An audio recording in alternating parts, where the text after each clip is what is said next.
Ladies and gentlemen, welcome to the JD Diamond here in DeWitt, New York, for this game between Syracuse City and your Jamesville-DeWitt Red Rams. Hi everybody, Sam Gelfand, the voice of the Red Rams here. We're going to have a little bit of a truncated start because for some reason, unbeknownst to man or science, they've decided to start this game 7 minutes early. And there goes all of our time for preparation. So we'll be calling things on the fly a little bit as Joe Alakwa will start things off for Syracuse City.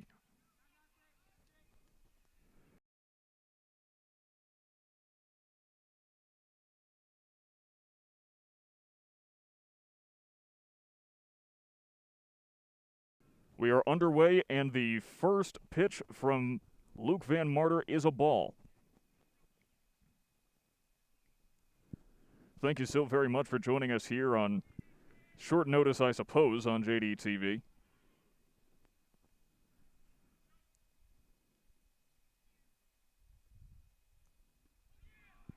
Big swing and a miss, and that curveball of Van Marter's will be his greatest asset today and could be a difference maker for the Red Rams. I'll explain a little more why later as he rings up Alakwa to start off this game. That's strike three.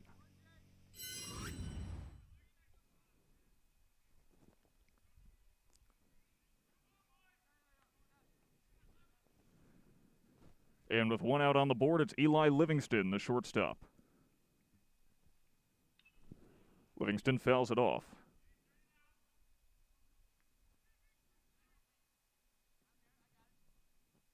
So a swinging strikeout already for Van Marter.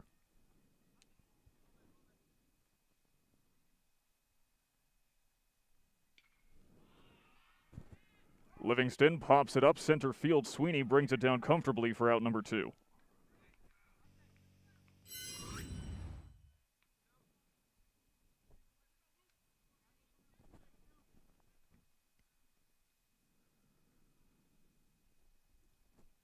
And now here's the catcher, Aiden Murphy, who is going to be someone to watch out for all game. He is a dangerous, dangerous hitter. Although, you know what's more dangerous? Inside breaking balls from Luke Van Marter, sending Murphy to first on the hit by pitch. That is Van Marter's first hit by pitch of the season.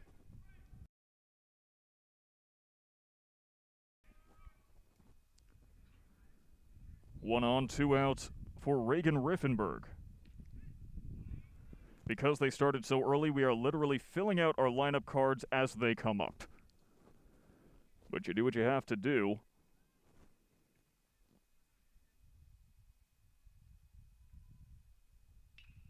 Riffenberg on the ground, back to the second baseman. That's Giblin, who throws him out at first, and that retires the side. Now, we're going to take a moment, because we didn't get to with the start of this game. Let's talk about our starting pitcher today, Luke Van Marter. What you see on your screen right now is a comparison between his curveball and Sandy Koufax's. Literally the greatest curveball in the history of baseball. Looks almost exactly the same. Van Marter with a 1.85 ERA this season, fielding independent pitching even lower. A 0.8 whip, 65% of his strikes, of his pitches, reach the strike zone. In just 2 starts, he leads this team in fielding independent pitching, whip, accuracy, and batting average against. And he will be a formidable foe for Syracuse City to have to contend with. We head to the bottom of the first right after this. Don't go anywhere.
Welcome back, ladies and gentlemen.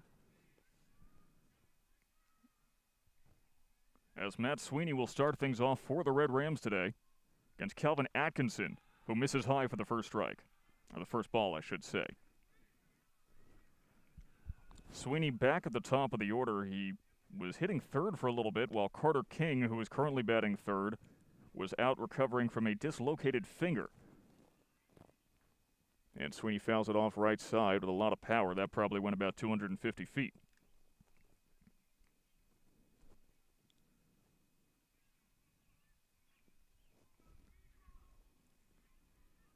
We thank you for joining us here live on JDTV, especially considering how early this game started. And the fact that this game was supposed to be played yesterday but got rained out and changed to today.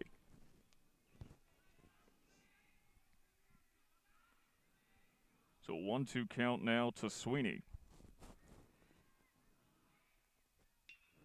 And Sweeney hits it right back to Atkinson. Throws him out at first easy.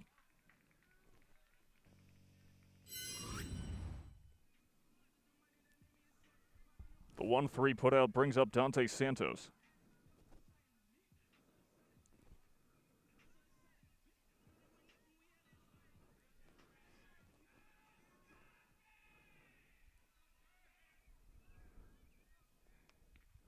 Santos watches the first strike go by.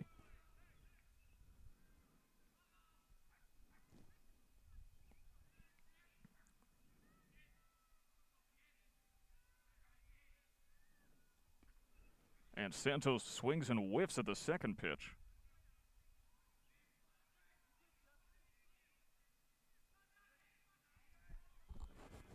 Atkinson kicks and deals, and Santos down on 3 pitches. A dominant at-bat resulting in a strikeout.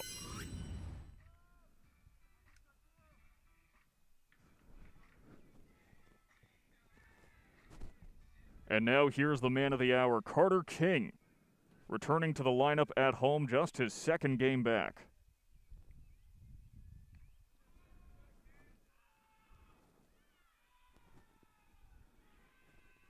And that's a center fielder, Hunter Kearney, for Syracuse City, who is clearly completely unaware of our broadcast.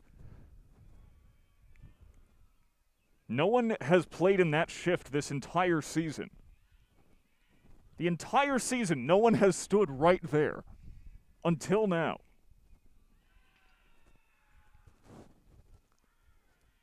Actually, I'm pretty sure Matt Sweeney literally adjusted his shift just to make sure he wouldn't get in our way. So Hunter Kearney, shame on you. 3-0 to King. Takes a massive hack and has nothing to show for it. King batting .316 this season. He does not have a home run yet, but he could change that at any moment. Looks at the second strike, low and inside. Full count, 2 outs now, no one on base.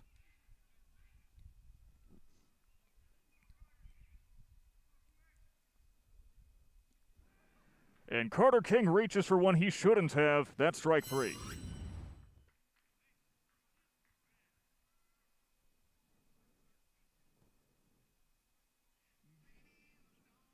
Red Rams retired 1-2-3.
Top of the second upon us, and Hunter Kearney will lead off for Syracuse City as he gets an example of how center fielders are supposed to stand with our camera setup.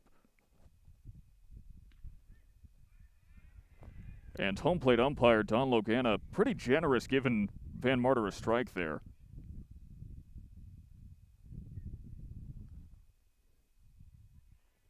Holds off on the ball, though.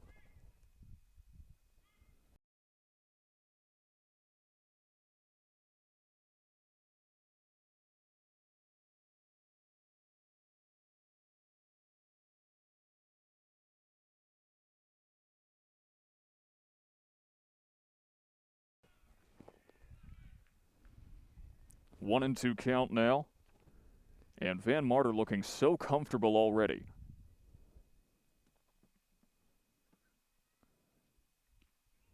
Tried the curve, missed the zone. And you look at it and you understand why that's his payoff pitch. The lefty, Kearney, fouls off the next one. Quality at bat achieved. Kearney batting .300 this season with a .475 OBP and a .500 slugging percentage. You always want your hitters to have an upwards trending slash line. Fouled off.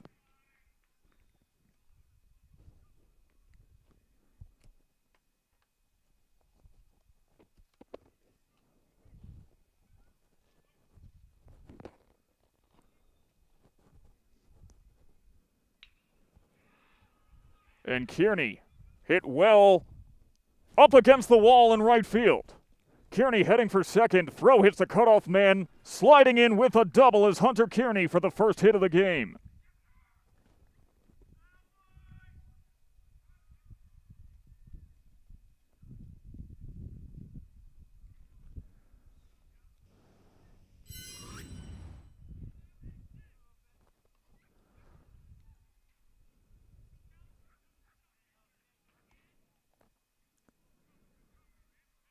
So now here's the pitcher, Calvin Atkinson, who's batting sixth today. And he can with an average of .294. And Van Marter throws very inside for the first ball.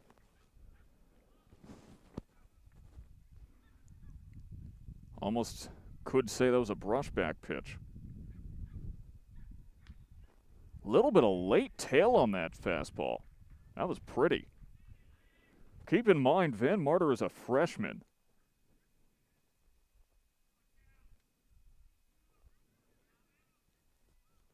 Here's the 1-1. Another strike. Watch how that fastball tails at the very last minute, curves inwards towards the right-handed batter. Makes him think it's going to be outside. That generates looking strikeouts. And there's a swinging strikeout tagged by Coe, out number one.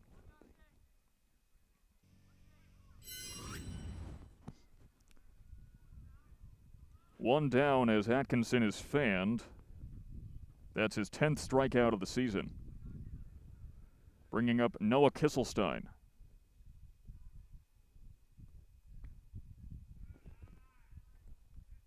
Kisselstein holds off for the first ball. Don't forget, ladies and gentlemen, we have a comment section here on JDTV. You can feel free to chime in.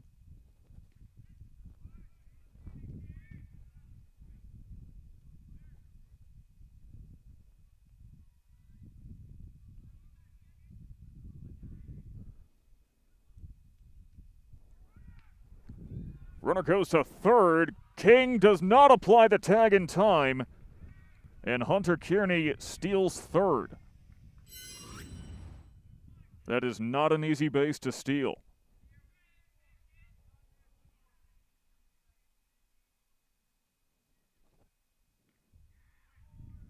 And a swinging strike to Kisselstein.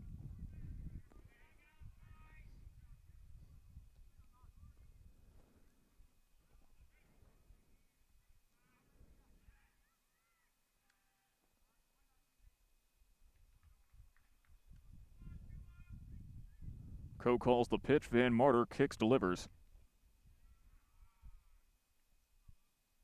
And it looks like Kisselstein didn't realize how many balls there were.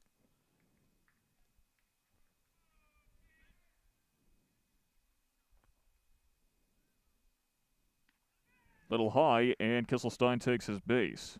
First walk of the day for Van Marter.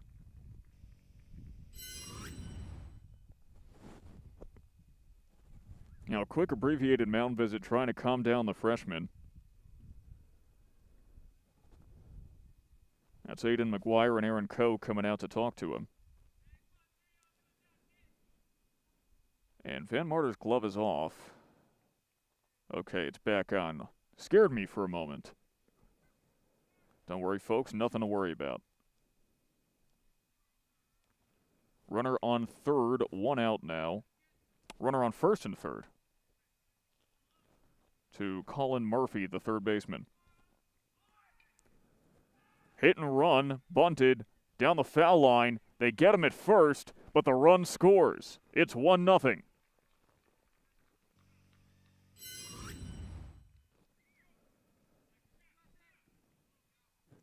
An RBI for Colin Murphy brings home the first run of the game.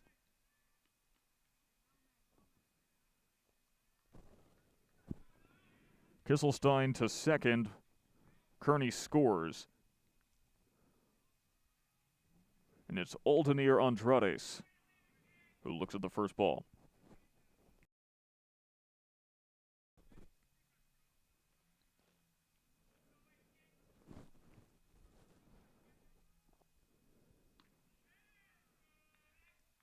It was an excellently executed wheel play there. And exactly when you want to lay down the bunt, put up a sacrifice, score a run. That's good small ball from Syracuse City.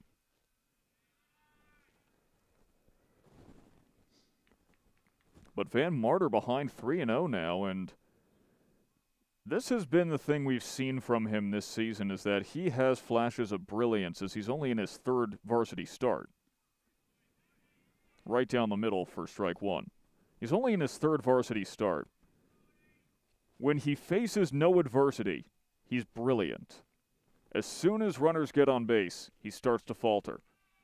As Andrades hits it to McGuire, who goes for the out at third, but King was nowhere near the bag, and it's a clean base hit.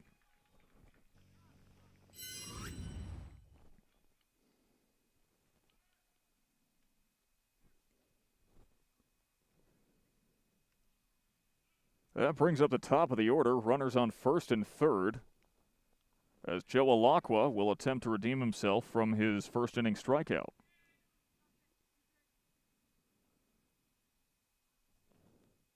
McGuire on the run had trouble judging where Carter King was on third.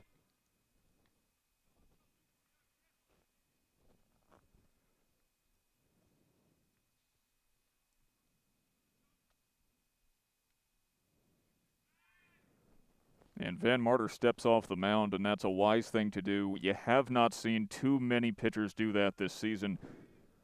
In that classic battle between batter and pitcher, each one must be vying to control the tempo. High and inside to Alacqua. Whoever controls the pace controls the at-bat.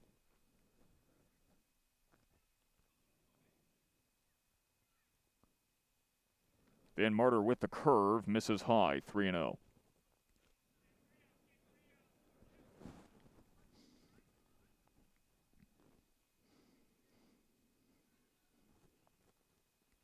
Four-pitch walk, loads the bases.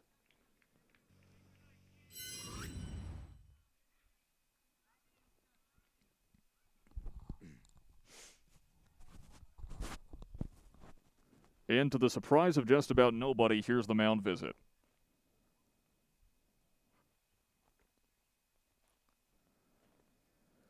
This season, Syracuse City batting .238, but look at that on-base percentage, .392. They don't get too many hits, but they find their way on base quite a bit, more than the Red Rams do, certainly. 62 runs, 74 hits, 19 of those for extra bases. That's 16 doubles, 3 triples. 70 walks, but 91 strikeouts.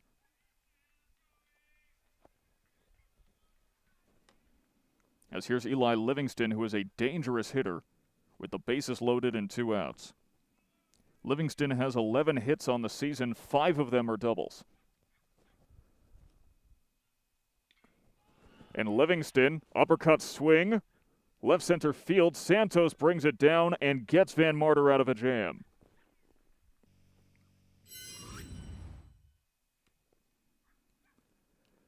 Syracuse City only scores 1 despite making a lot of noise.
Hunter Kearney is certainly not camera shy, as there's a first pitch ball to Eamon Giblin, who has been on a tear over the past few games, raising his batting average from the 280s all the way up to 314.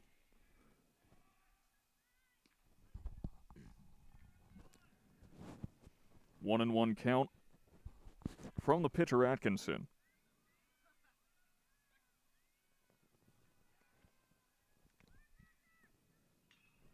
And Giblin makes contact right side. Hits it where they ain't, and that's a clean base hit into the outfield.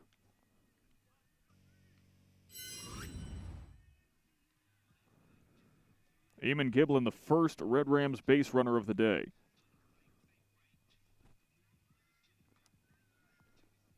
Runner on first for Jake Ogata. While Giblin's been on a tear, Ogata's kind of been on the opposite. His batting average has dropped down to 129, hoping to get back in the swing of things. And there's a swing, fouling it off. I believe that went off of a tree.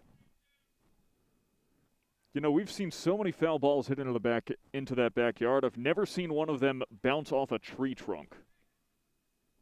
I guess you could say he got good wood on it. Nothing for that one?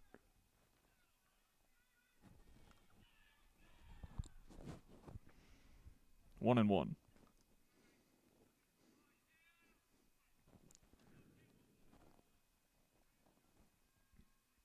We're at 2-0.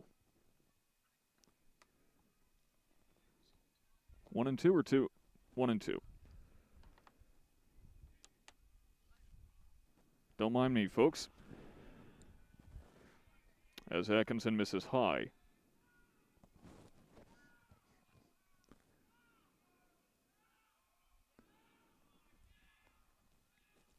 So a 2-2 count. Ogata settles in. Atkinson hopes to disrupt his rhythm.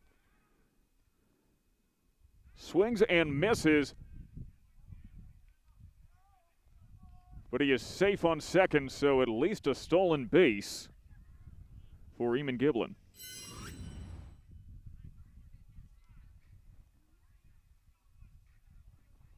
Sometimes you attempt the hit and run, and all you get is the run. This brings up Aiden McGuire.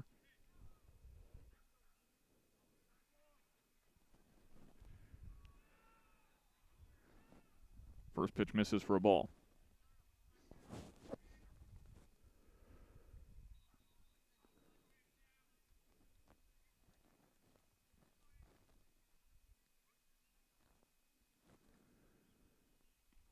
And McGuire cannot catch up to that fastball.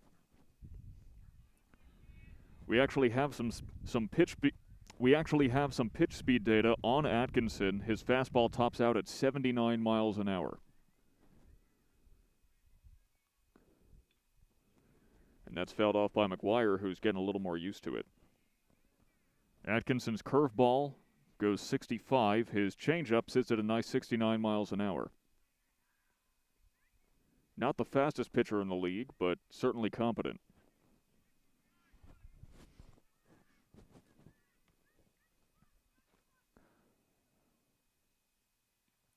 And the curveball jams him up at the hands.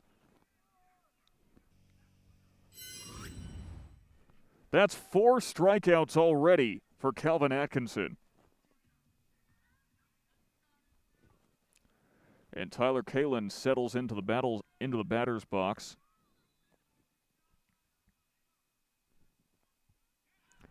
High, way too high, misses the catcher completely, and brings Giblin all the way to third.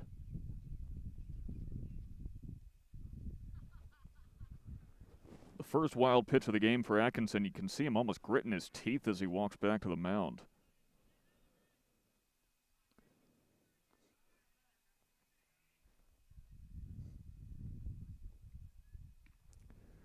And that one might have even skimmed Kalin's jersey.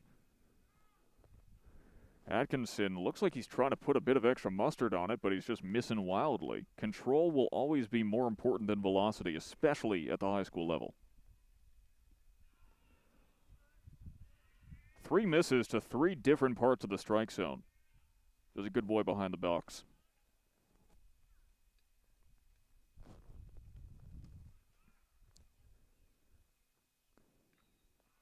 And that's a 4-pitch walk to Tyler Kalin.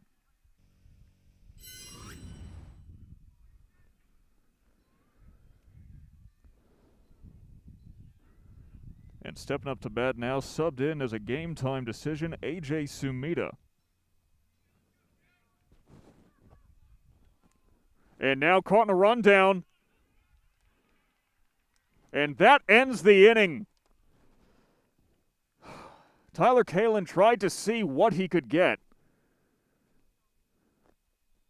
That was bizarre. Caught off the bag, forced to try to go to second, tagged out, and, well, we head to the third as that was frankly disappointing.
So the Red Rams fail to put one up on the board in the bottom of the second due to a Tyler Kalin base running mishap.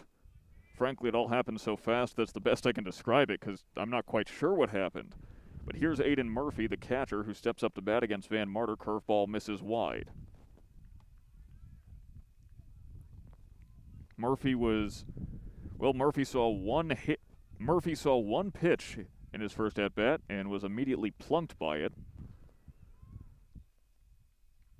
And he is nearly hit again. Though you cannot fault Van Marter for trying to own that inside part of the plate. It's something that a lot of pitchers are scared to do, especially at this high school level. Right back to the glove of Van Marter, pops out, but he is still able to throw it over to first.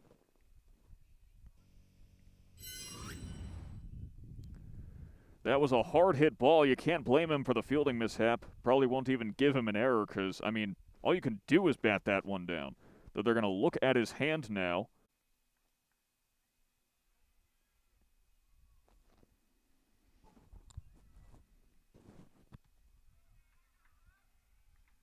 Van Marter's feeling all right enough to stay in this one. But let me tell you, you take a hot shot right back to the glove like that,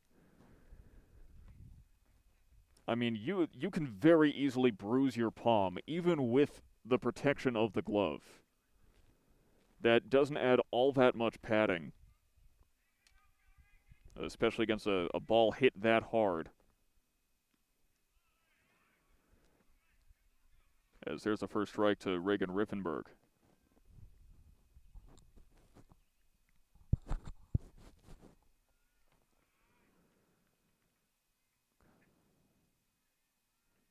1-1 now.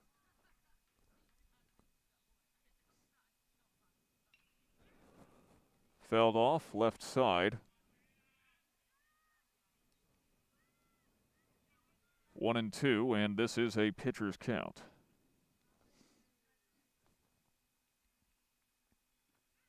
Van Marter jams him up.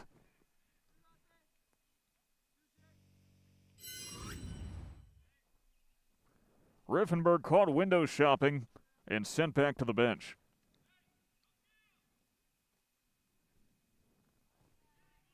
That brings up Hunter Kearney, who hit a double and then later scored his first time up, which was just last inning.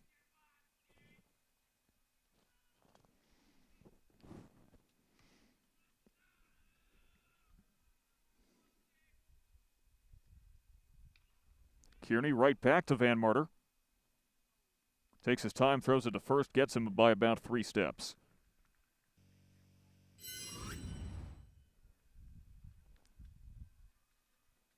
A 1-3, a looking strikeout, and a 1-3. A 1-2-3 inning in the third for Van Marter.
Welcome back to Boss Tweed Night here at the JD Diamond, as it's the AP US History exam tomorrow.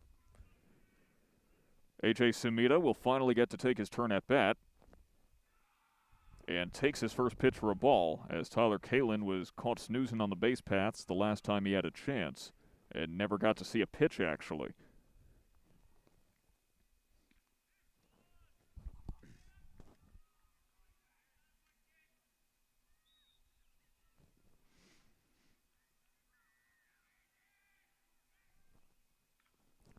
Sumida fouls it off right side. It's also Cinco de Mayo. That's probably the more common holiday that people are probably celebrating today. And you could see that Atkinson put everything he had behind that fastball. You saw him shaking his head as he realized that was so going to miss low. Because that is so easy to do with your release point when you're just throwing it with everything behind it. Here's the 2-2 to Sumida. Inside strike 3. Rings him up.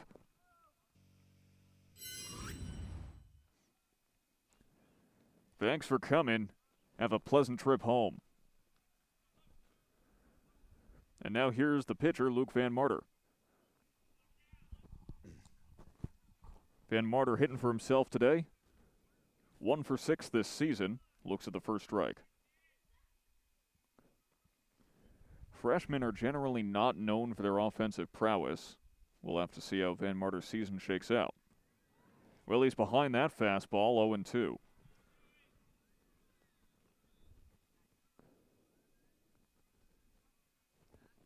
Atkinson has him right where he wants him. Strike 3.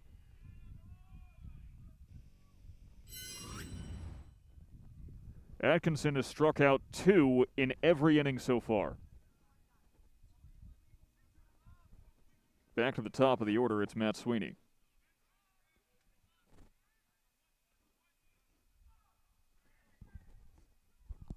Yeah, they're alphabetical.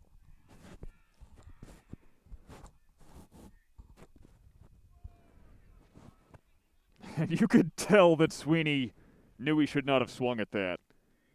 But his body was already in motion, and there was not much he could do.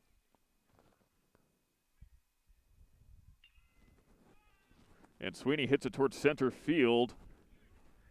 Kearney does not get to it in time, and he is aboard with a single.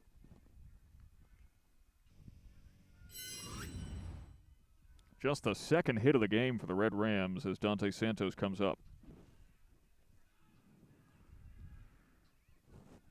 Should be added that Calvin Atkinson is the ace of the Syracuse City squad with a 2.40 ERA coming into this game, a whip of just 1.93. In 15 innings, he's only allowed 6 runs, 4 of them earned, as Sweeney kept honest at first. So Atkinson, a very scary pitcher, but as you can tell, he's a little bit wild coming into this game. He had 18 walks and 22 strikeouts. Santos thought about laying down the bunt. That throw gets him by a mile. Sweeney had 0 chance whatsoever. Aiden Murphy guns him down, and that's the second caught stealing of the game for the Red Rams.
The pitcher, Calvin Atkinson, will lead off the top of the 4th. Thank you for joining us today on JDTV. We will not be covering girls lacrosse later today. Covering this instead, as we meant to cover this yesterday. And Atkinson immediately rips one into right field, momentarily misplayed by Ogata. But he recovers in time to keep Atkinson at first. One pitch and Atkinson with a screamer into right field. Now here's Noah Kisselstein, who walked his last time up. As we talked about before, Van Marter certainly has more trouble when there's runners on base. So we'll see how he holds up. Well, that's a beautiful curveball for strike one.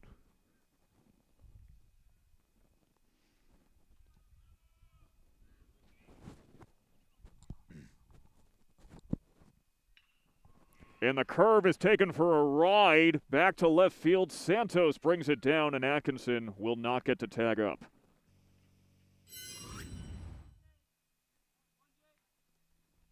So Colin Murphy will step up to bat, as Kisselstein got a lot under it.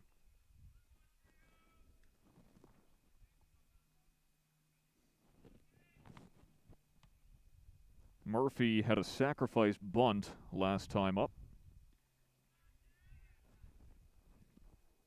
Has an RBI on the day.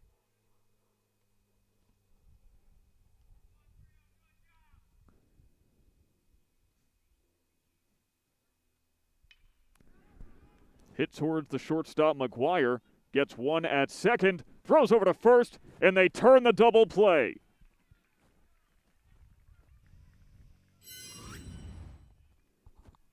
The old 6-4-3 sends us to the bottom of the fourth, done beautifully, in style.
Bottom of the fourth, leading off is Carter King.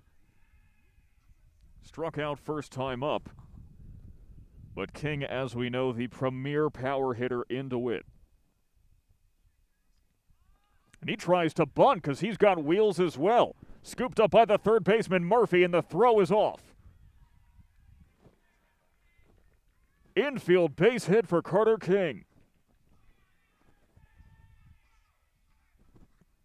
Right, that was Dante Santos. Infield base hit for Dante Santos. Because there was a caught stealing his last time up. Well, Santos, that's his third base hit of the season. And a beautiful one at that. Now here's Carter King.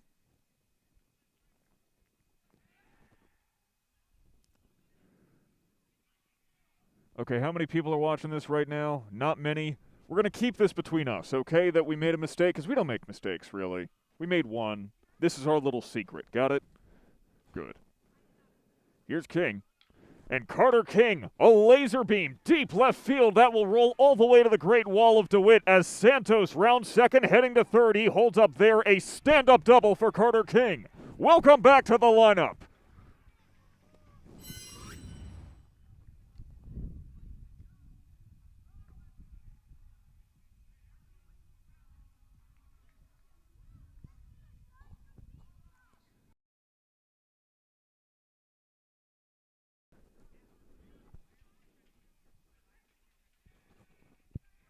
Eamon Giblin up now with 2 runners in scoring position and no outs. Atkinson deals. And it's outside. Good blocking there from Aiden Murphy. 2 sets of siblings on the Syracuse City squad. Colin Murphy at third, Aiden Murphy at catcher. There's the first strike. Also 3 Kisselstein siblings. Liam, Noah, and Shane. Only Noah's in the lineup today.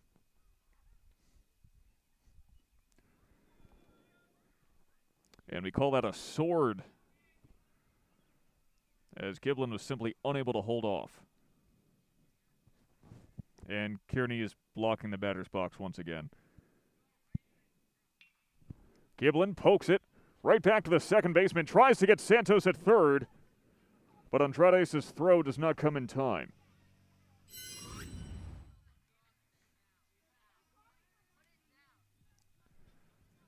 Jake Ogata comes up to bat now with 1 out and still 2 runners in scoring position. However, Ogata batting .125 with runners in scoring position. Grounds it right back to short. They try to get the runner at home, but it goes off the glove of Murphy. King slides home safe, and the Red Rams take a 2-1 lead.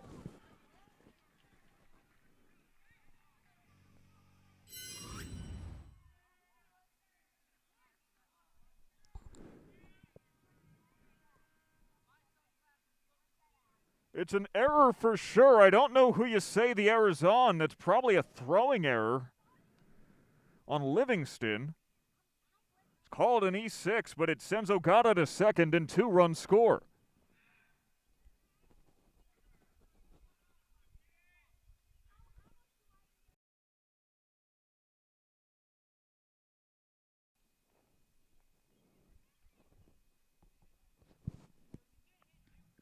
And now the first pitch inside to Aiden McGuire.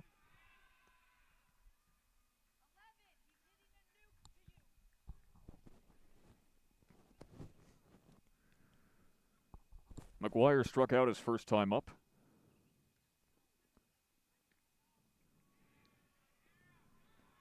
And Atkinson once again misses high, and could he be starting to crumble here? Gave up 2 hits, 4 hard hit balls in a row.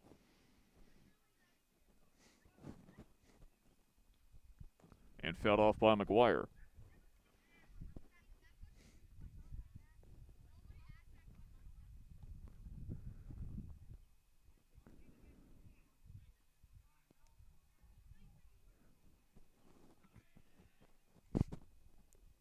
My mom is calling me. Should I answer this on the air? Hello, Mom. You are on the air right now. We are in the middle of a game, and you are on speakerphone. Hello, Syracuse. Thank you. How's it going down in Sarasota? It's going great. I'm in traffic with everybody who came from New York to stay in Florida this week. Excellent. As Aiden McGuire takes his base, walks there, bringing up Tyler Kalin. What's going on? Well, I'm on my way out for Cinco de Mayo, and apparently everybody else is too. And Going over there. well, the Red Rams just took a 2-1 lead on a throwing error by the shortstop. And there's the first ball to Tyler Kalin. Excellent. DeWitt's doing well? Yep, they're up 2-1. Thank you for indulging me with this bit. You are more than welcome, son.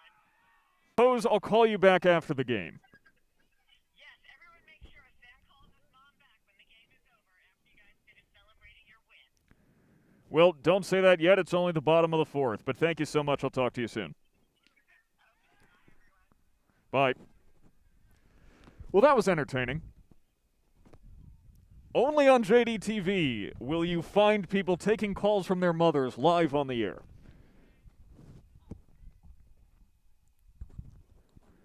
Runners on first and second, 2-1 now, and Kalin fouls it off. Guarantee you she wasn't expecting that.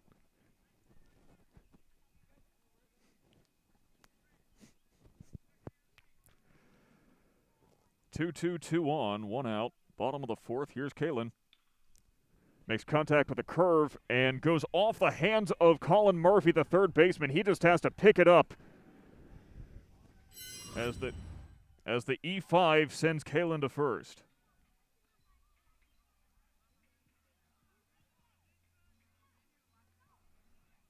Bases loaded, 1 out for A.J. Sumida, and it looks like manager Mike Miola has faith in Atkinson because he's not going out there for a talking to.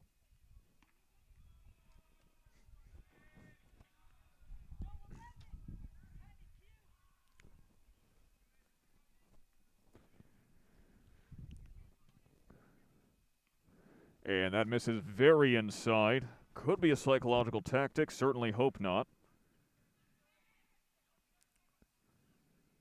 I don't know. Maybe I'm stereotyping, but I feel like pitchers who are 6'1", 210 would have fewer scruples about throwing inside as a psychological tactic.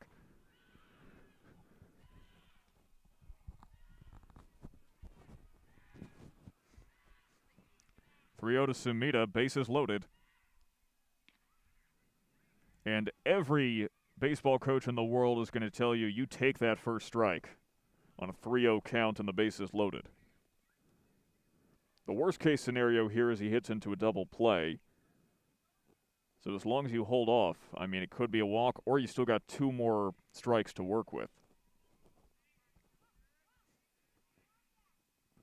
Sumida thinking bunt. Makes contact. Charging in is Murphy. They get him at first, but another run scores.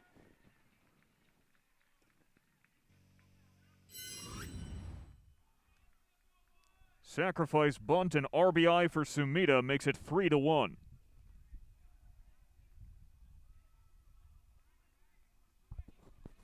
That's Jake Ogata who scores.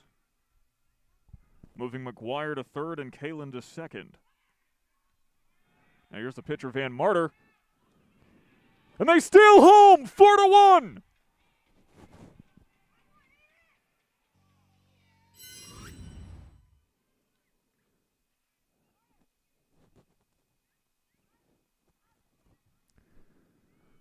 I literally did not even have time to finish my notes. I'm trying to keep score, and the Red Rams score again before I can even look up. Aiden McGuire scores.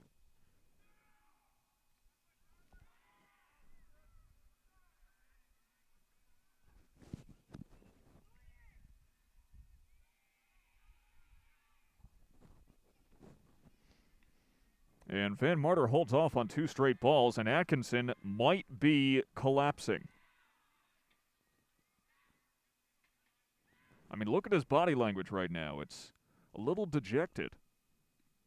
Misses inside to Van Marter, who takes his base. There's a walk.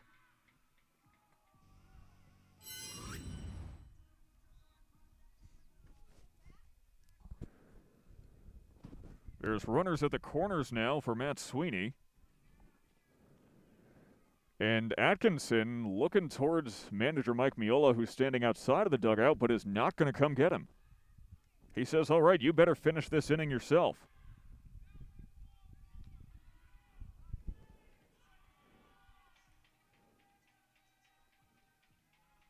And what? Okay, I think that they sent him to first on a 3-0 count accidentally, realized their mistake, called him back, and then it was another ball, so it was a 4-pitch walk anyway. Well, either way, now we'll get the mound visit.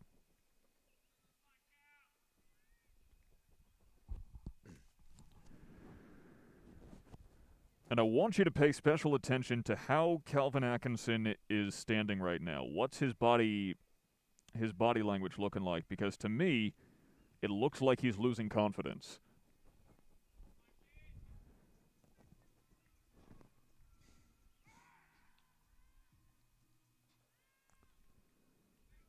It's been a strange inning, or a strange game so far. It feels like none of these players' heads are quite in it. Perhaps because they were expecting to play yesterday. As there's a strike to Matt Sweeney, and now Hunter Kearney is just not even moving out of the way of our camera.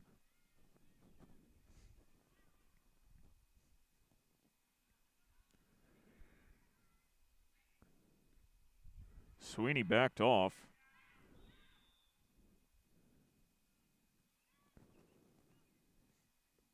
Atkinson has missed inside consistently today. He has a 3/4 motion, so that could be him releasing a little too early. Misses, pops away from the catcher, but no one will go.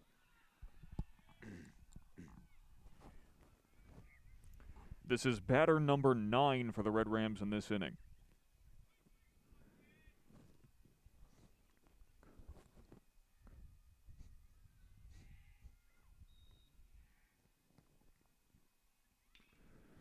And Sweeney hits it into right field.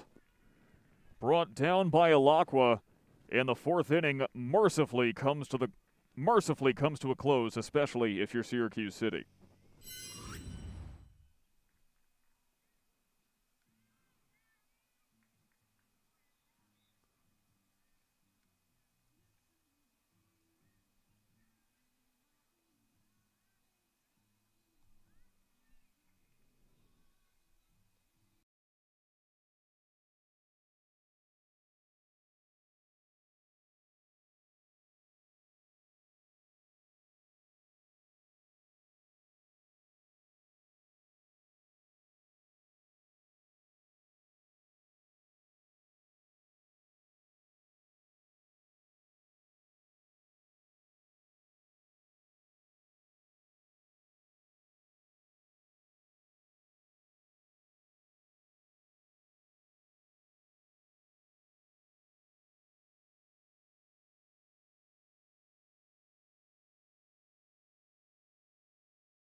(9-1-2) batters coming up for Syracuse City as they suddenly find themselves in a 4-1 hole. Went from a 1-0 lead to a save situation for JD in just the blink of an eye.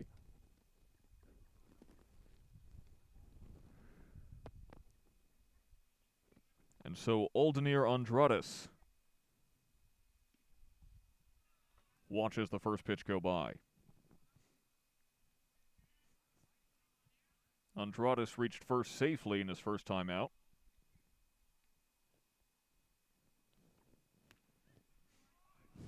Strike on the outside corner for Van Marter. Throwing gas.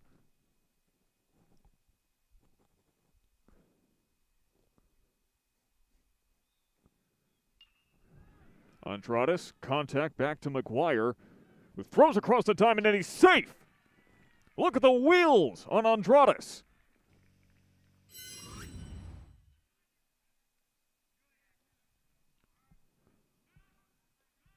The Aldemir Express has reached the station.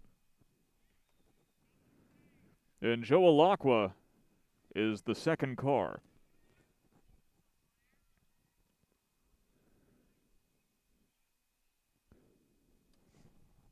So a runner on first. Alakwa 0 for 1 today. A strikeout in the first inning, then walked in the second. Andrades kept honest on first.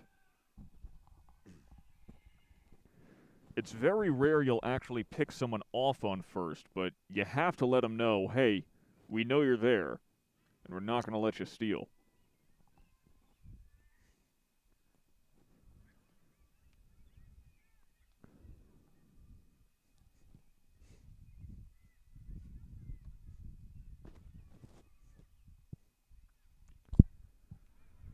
Another late tail. I have to assume that's a two-seam fastball from the movement.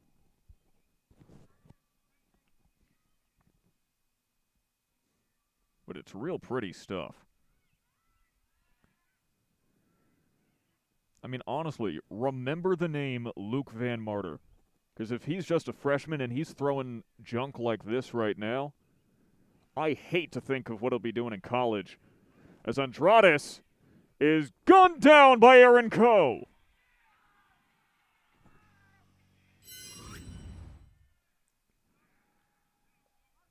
Goodbye, see you later, thanks for coming. You tried your best, but you did not succeed.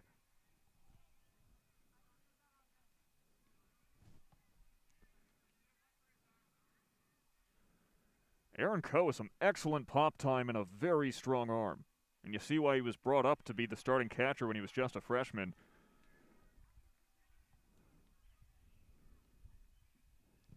And now Alakwa is down. 1-2 count. Alakwa, golf swing, just over the glove of Giblin, falls on the short perch in right. Short porch in right. There's a single.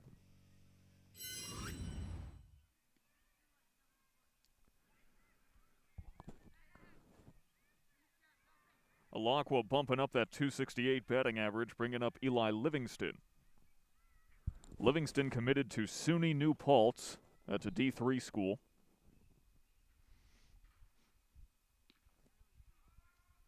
Two-seamer misses, ball one.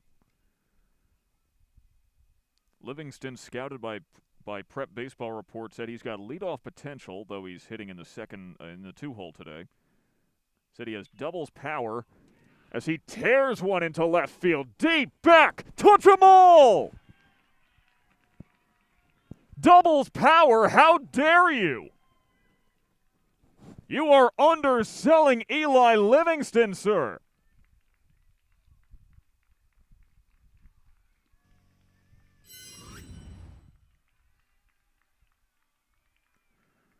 That's only the second home run we have seen at the JD Diamond this season, and Eli Livingston makes it 4-3.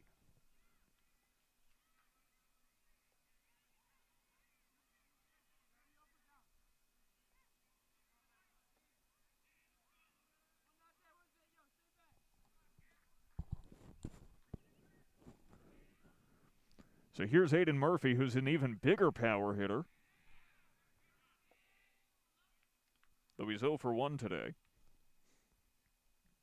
Though he already bruised Van Marter's hand.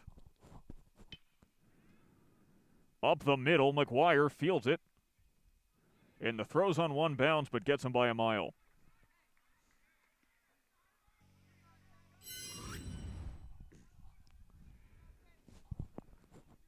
It's not much that will help a pitcher's confidence more after giving up a homer than a quick putout, as Reagan Riffenberg steps up.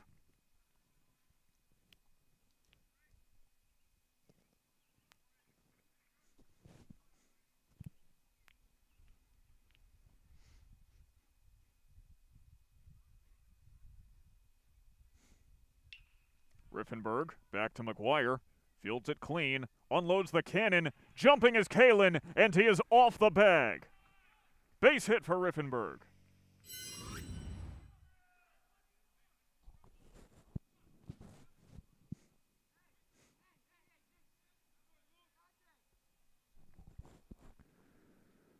So 1 on, 2 out for Hunter Kearney.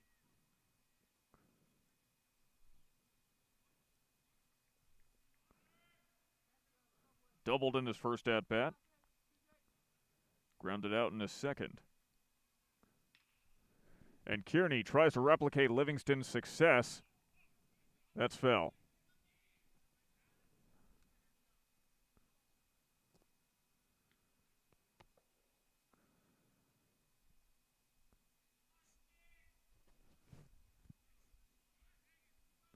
They're going to inspect the ball, make sure it's still clean for use. That's Bill Craig, the second base umpire.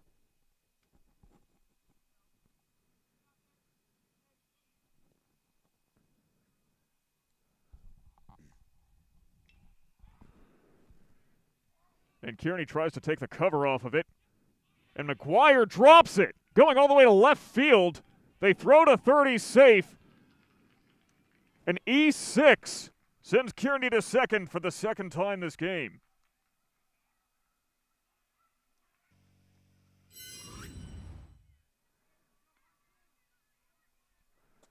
McGuire bit off way more than he could chew there.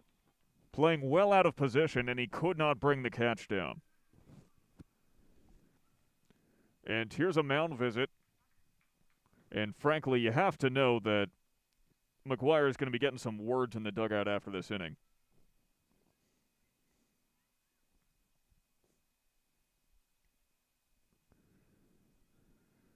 These two teams played just 2 days ago. Syracuse City won that game 6-5. Noah Kisselstein had 5 innings pitched. No earned runs, though he did give up 4. 6 strikeouts and 4 walks. Meanwhile, Eamon Giblin 3 for 4 with a double and 4 quality at-bats all 4 times he went up.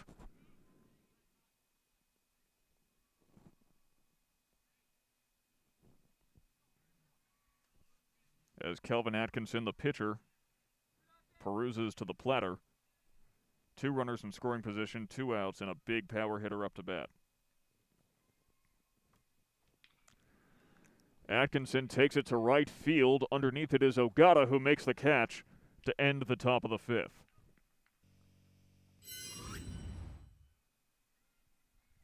Whatever Coach Dara said, it must have worked.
We have a new pitcher on the mound as we begin the top of the 5th.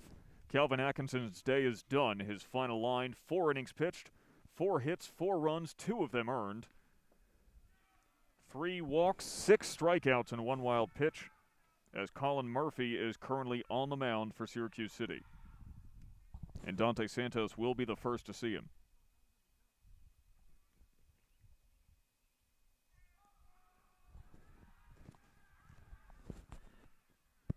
And this is the last pitcher that the Red Rams wanted to see. Murphy, essentially the closer for the Syracuse City squad, with 11 innings pitched, an ERA of, wait for it, 0.82.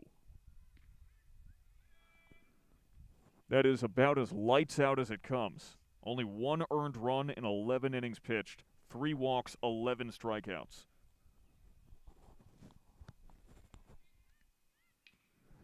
But Santos takes it down the left field line. His 4th hit of the season.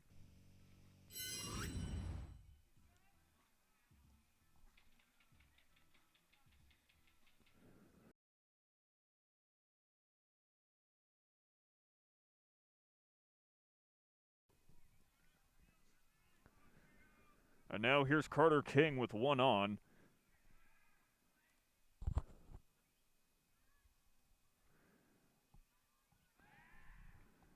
As Murphy tries to keep Santos honest. During the break, we here at JDTV were talking to ourselves about why is it that Carter King hasn't hit any home runs yet this season when he hit 6 last year, should have been 7 if it wasn't for one umpire's poor vision. Well, we'll get to that in a moment as King hits it past San Giorgio in left for a base hit. Bringing up Eamon Giblin. But I think I've diagnosed it. Carter King has hit 70.6% of his hits this season on the ground. Only 12% of the time has it actually gone into the air. So for whatever reason, as King successfully steals third, a double steal pulled off by the Red Rams. That's Santos who steals third, King to second. For whatever reason, Carter King is messed with his launch angle, and he's now hitting all these balls on the ground instead of in the air this season. As Giblin hits one in the air directly to center field, brought down by Kearney. King will not advance. Yes, he will. Santos safe. King eventually decides to stay on second, but it's 5-3.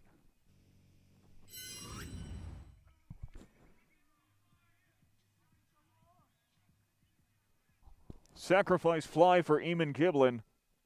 Credit him with the RBI. That's his 5th RBI this season, bringing up Jake Ogata.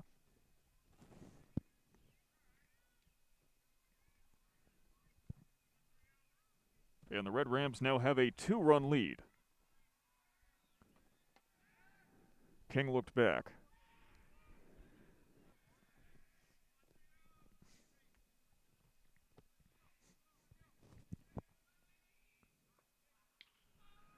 And here's Ogata hitting it into left, deep. And San Giorgio trips in the turf. King scores. Ogata to second. And it's 6-3.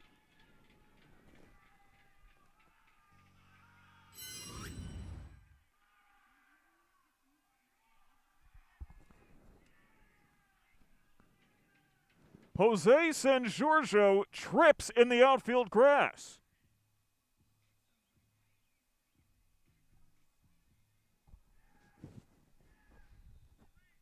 And now Aiden McGuire comes up to bat.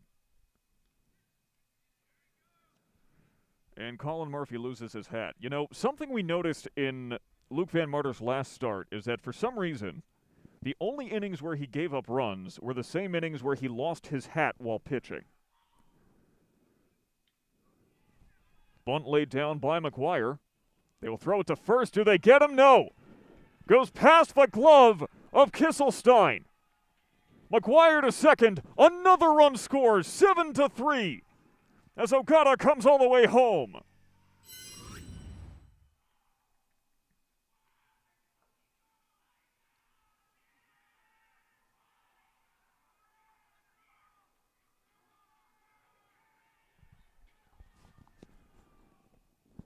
And now Tyler Kalin will step up to bat in a moment.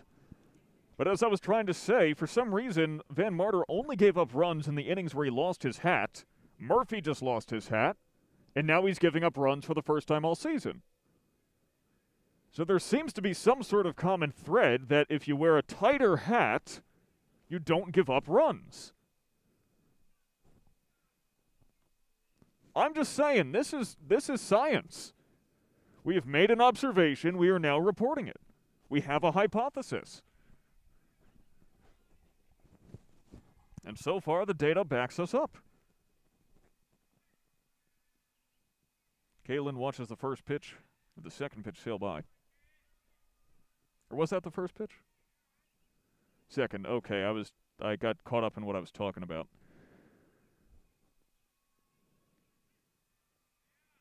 That was a nice little curveball.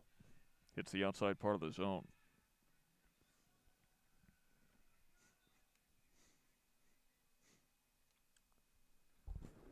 Kalen golfs it foul.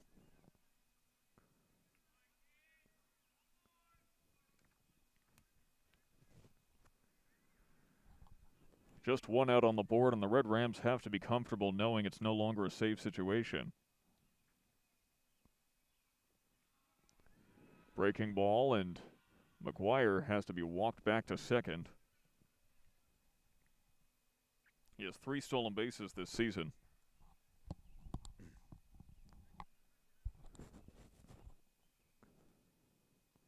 The 2-2 misses wide, and McGuire heads to third comfortably.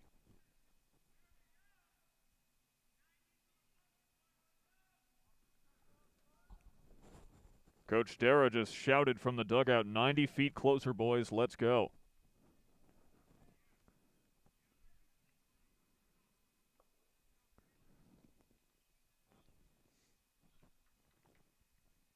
So Kalen, full count, runner on third. A chopper picked up by the catcher Murphy. They get him at first. And McGuire stays at third. That was pretty much a best-case scenario. And here's A.J. Sumida with 2 outs and a runner on third.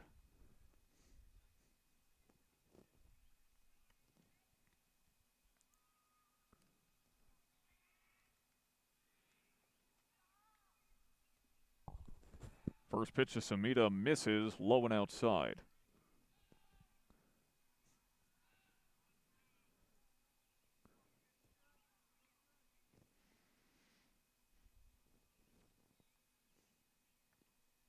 Second one misses low, too.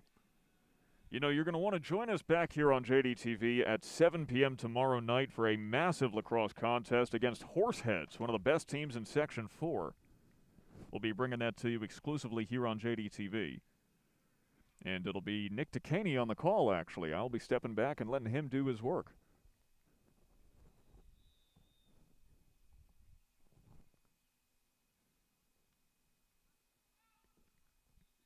Sumida watches the third pitch go by, gets away from Murphy, runs, scores 8-3.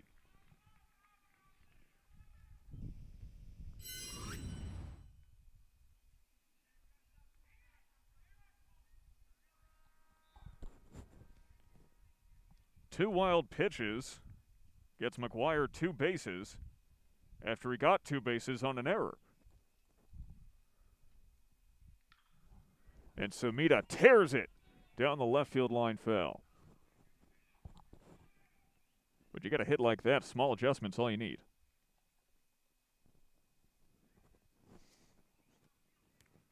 Full count, 2 outs, no one on base.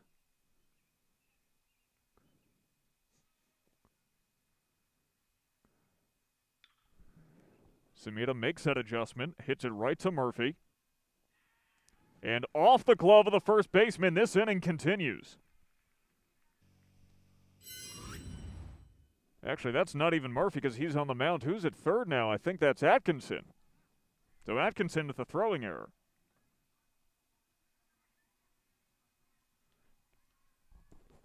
E5 brings up Van Marter.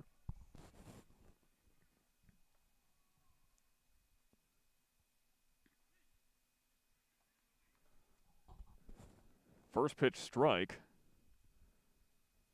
The Red Rams have scored 4 this inning.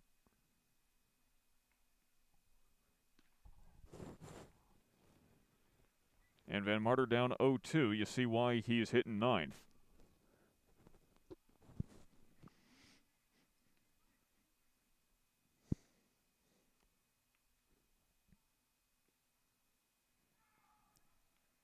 So he looks at that breaking ball outside.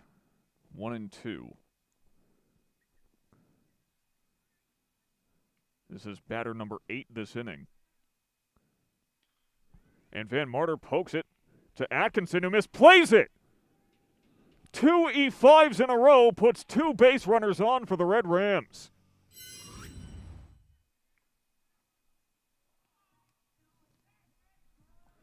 One a throwing error, one a fielding error. And now, for the second time in a row, Matt Sweeney is the 9th batter of the inning.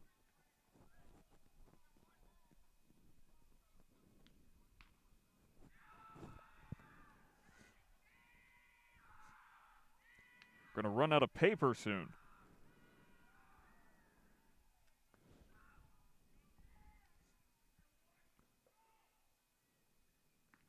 Curveball misses very high and inside. You know, I'm looking down at the score I've been keeping so far, and you think that in the future, or like a couple thousand years into the future, you think archaeologists will look at keeping baseball score kind of like hieroglyphics? How do you think they'll figure out that that's about baseball? Maybe the diamond, maybe, you know, there's some scorebook, like some learn how to score books out there that they'll like piece it together. But if you didn't know what baseball was, you would be hard-pressed to figure out what's on this page.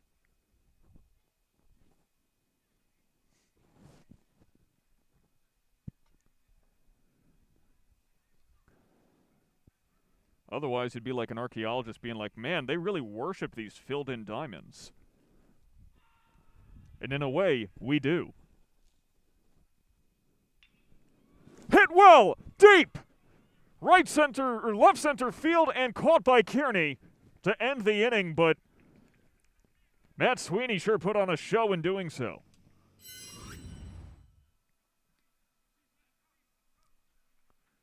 Almost back to the warning track, and we head to the 6th.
Matt Sweeney tells us during the break, I got to start working out more. That ball was almost gone off of his bat. But he did promise to hit one for Nick Dekaney. Would it help if you got suddenly very sick? Yeah, maybe if like, you know, you were in the hospital and you were like, Sweeney, please, hit one out for me. You got it, slugger.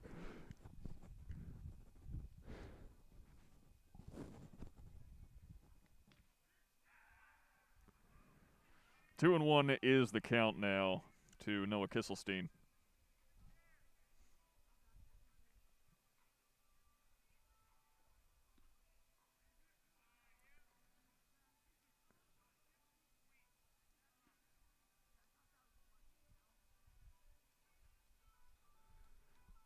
Van Marter misses 3-1.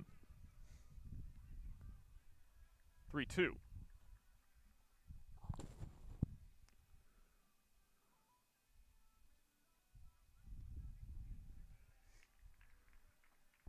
And there's the walk.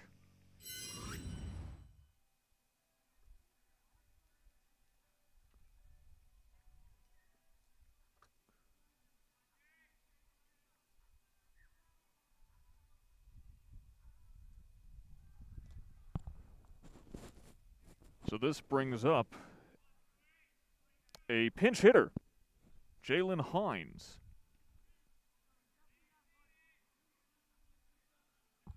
Gotta love how they never tell us about these things.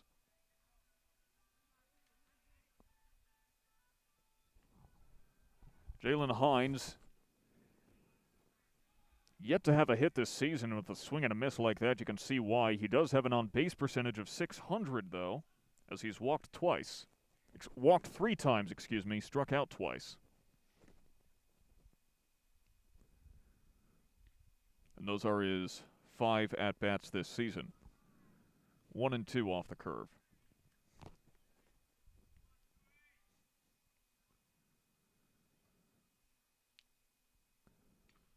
And Hines fouls it off his own foot. Looks like he got lucky, though, and that hit the bottom of the shoe. That hard plastic part.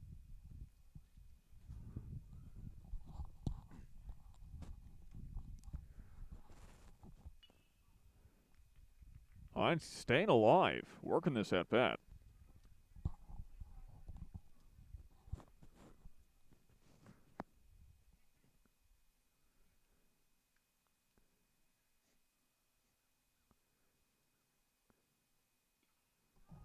And Hines hit on the ground to King, fields it with one hand, throws across the diamond, and misplayed by Kalen. Kisselstein advances to third. The E5 puts runners at the corners.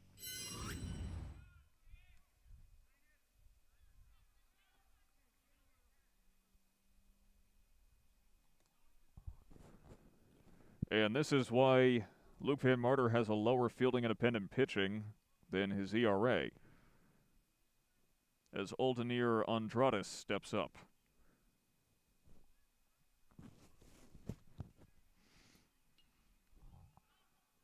On the ground, back to Giblin. Easy out at first. However, the run does score, and it's 8-4.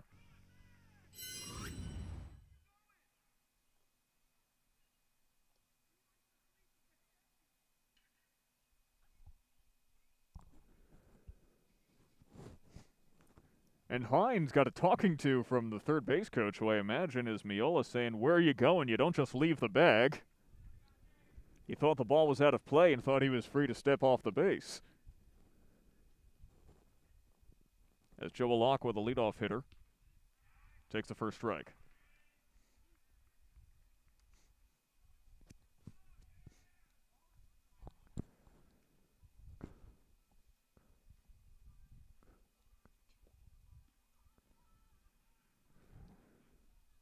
And what kind of music is the girls lacrosse team warming up to right now? I mean, look, you can like pop music. There's nothing wrong with that. I just can't see that being the music you warm up to before an athletic event. You know, there's a place for... Everyone enjoys a different type of music. There's a place for everything. You know, every band has a biggest fan. But context-wise, situation-wise, this just... It does not feel like a fit.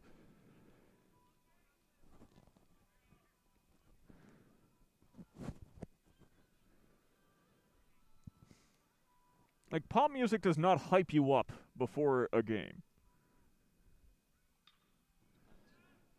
As it's grounded to McGuire, who has such an arm, but he's off the bag!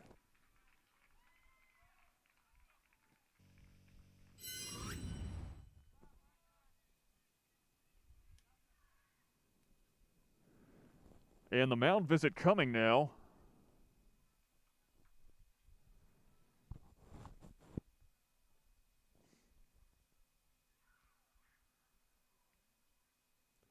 And Van Marter's day is done from the looks of it.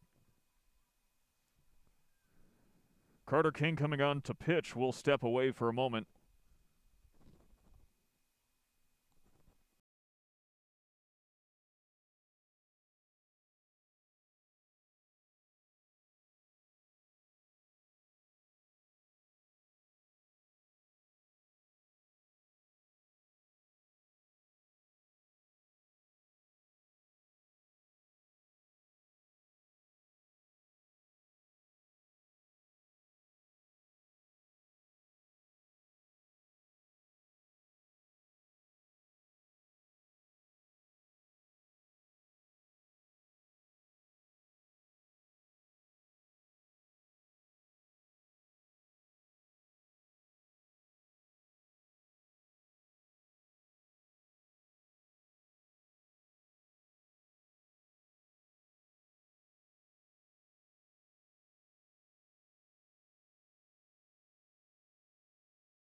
Carter King, the new pitcher for the Jamesville-DeWitt Red Rams, as we're in the top of the 6th.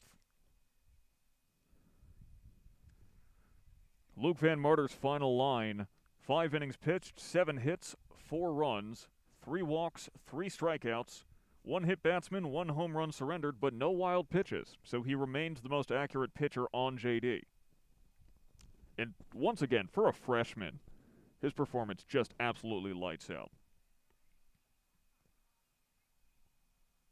5.1 innings pitched, I should say. I missed one. Either way, Carter King, the new pitcher. King with an ERA of 3.50 and a whip of 175.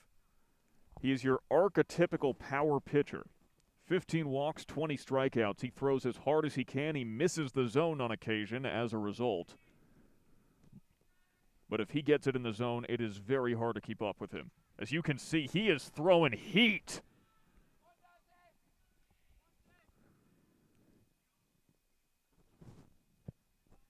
So that's Eli Livingston up to bat. Misses, and the runners won't go.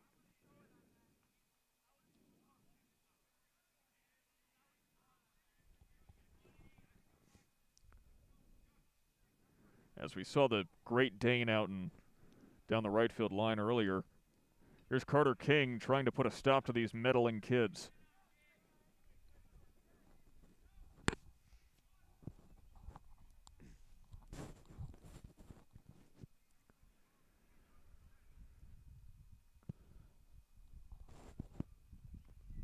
Mixing it up with the off-speed stuff, but misses the zone, 2-2. And the temperature continues to drop in DeWitt. As is tradition, we're into May. It's still just below 50 degrees. Big swing and a miss. Strikeout for King.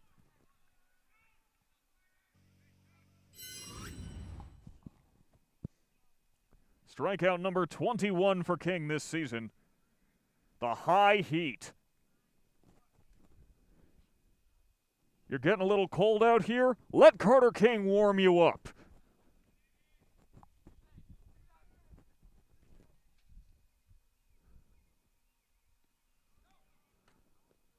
On the bounce, but popped right into the glove of Coe. Good job blocking.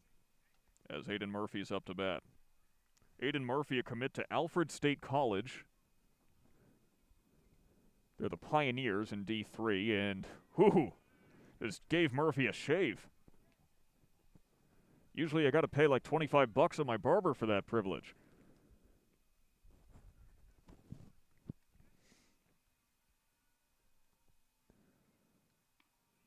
I do not get a shave from my barber. I don't grow enough facial hair to necessitate that.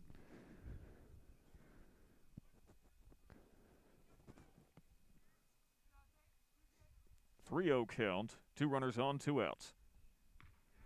And King grates some filthy Limburger. That is some stinky cheese.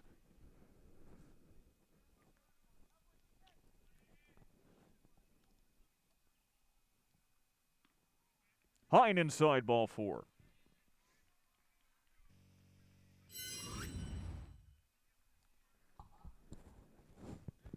Say what you want about the Red Rams this season, but one fact is undeniable. Their pitching is fun to watch.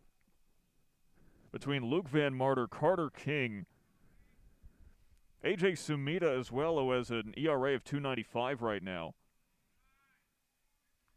This is the best pitching that the Red Rams have it's not just the best pitching the Red Rams have had in years, but it's the most fun to watch, too.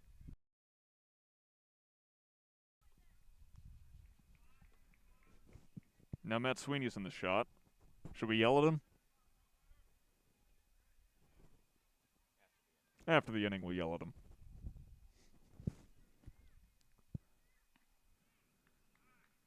High 3-0. And here's Carter King doing Carter King things. This is what power pitchers do.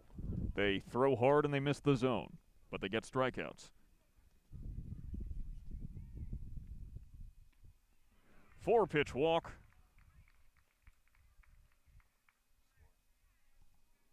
And the run scores as well. 8-5.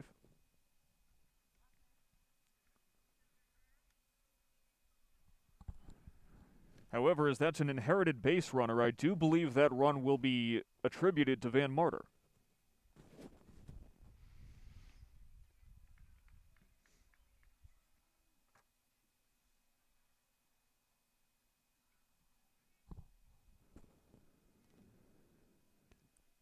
It's a strange little twist in the baseball rules that if you leave the game with runners on the bases and then the next pitcher allows them to score, you get credited for those runs, even though you're not the one who allowed them to score. But because you put them on base, the run goes to you.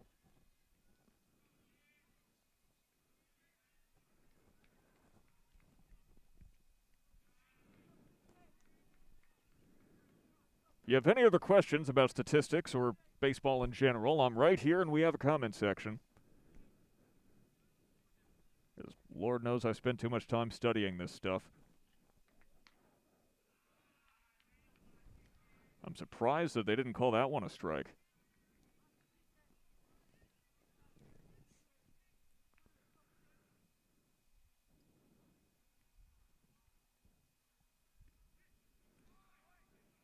And that might have been a makeup strike from Don Logana, the home plate umpire. It's 3-1, bases loaded, 2 outs. And King walks home another run. It's 8-6.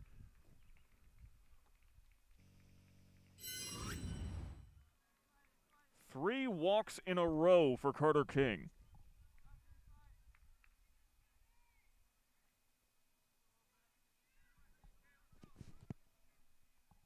Well, we lost the camera. What was that?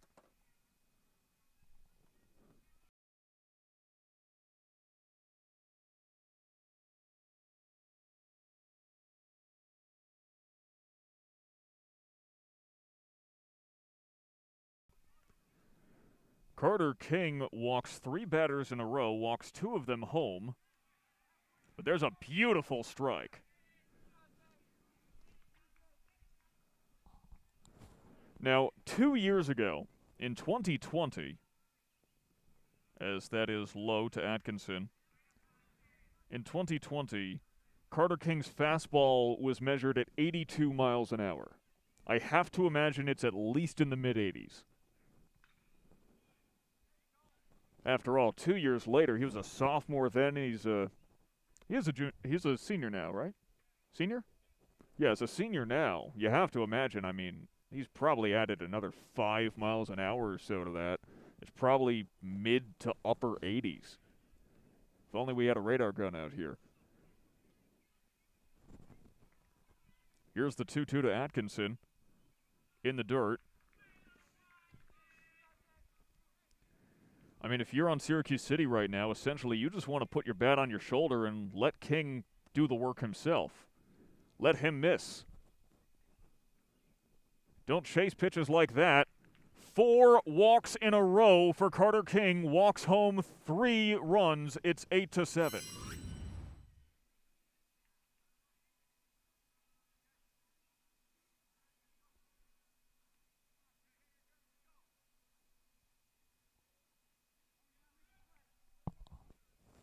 Now here's Noah Kisselstein for the second time this inning. He's batter number 10.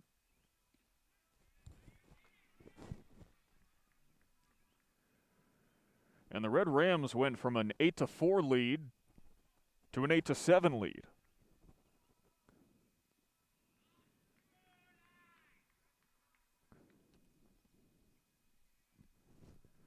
Now, you know, we brought up Sandy Koufax earlier when comparing his curve to Van Marter's. As King catches a runner in a rundown.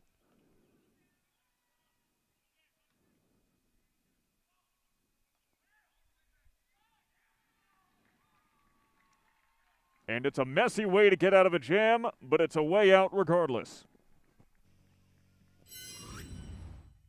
Reagan Riffenberg caught on the base paths. Kisselstein will continue his at-bat in the 7th. We head to the bottom of the 6th.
Bottom of the sixth, new pitcher for Syracuse City. It's Liam Kisselstein, the freshman.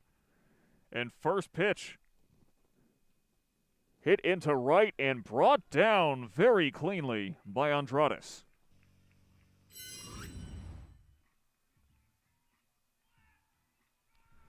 That was solid right field, but Dante Santos, victim of an F4 if you're keeping score at home.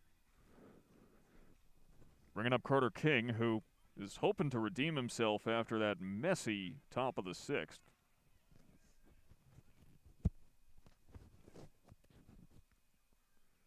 I believe Carter King was confused as to why Kisselstein was ready to just get going immediately. Call in time. Kisselstein, the lefty, misses the zone.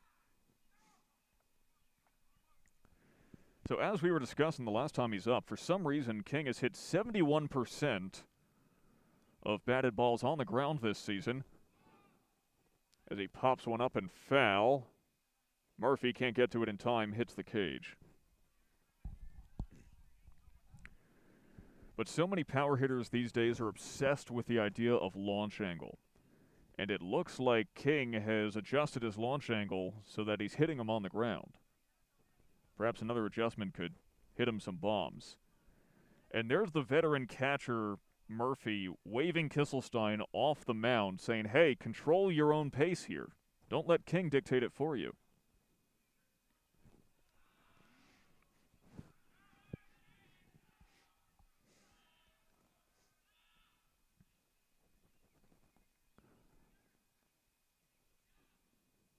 Looks like the girls' lacrosse game has started against Oswego. We were supposed to bring you that originally today, although we're bringing you this instead because, well, frankly, I just got a job and I like baseball and I make the rules, so if I want to celebrate doing the sport I love, who cares? And there is a walk to Carter King.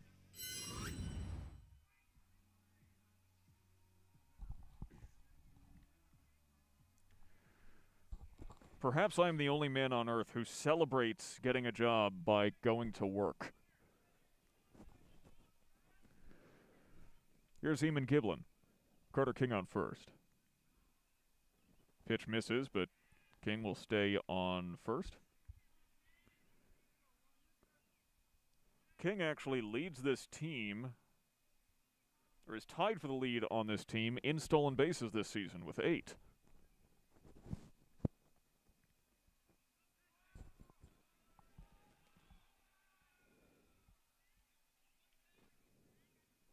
And now the girls lacrosse team is warming up to Hannah Montana, the Hannah Montana theme song.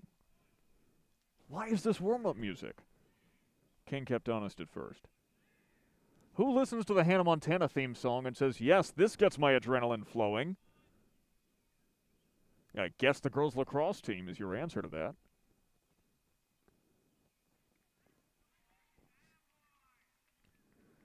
And Kisselstein finally finds a strike zone.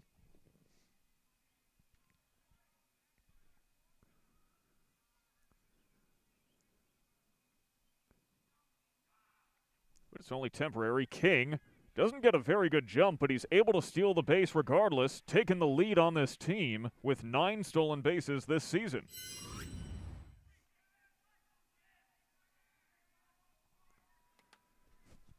I think you could actually attribute that to a lack of velocity in Kisselstein's pitching.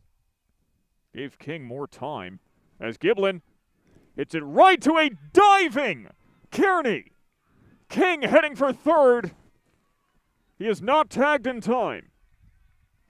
Moves the runner, but a slick defensive play. Hunter Kearney goes on the highlight reel.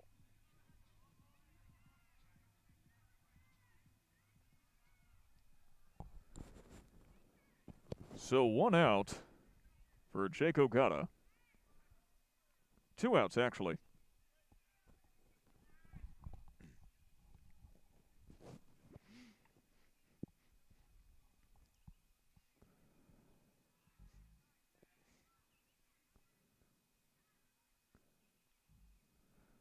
Ogata took a mighty hack, just a little bit under it and a little bit behind, sends it right into the backstop.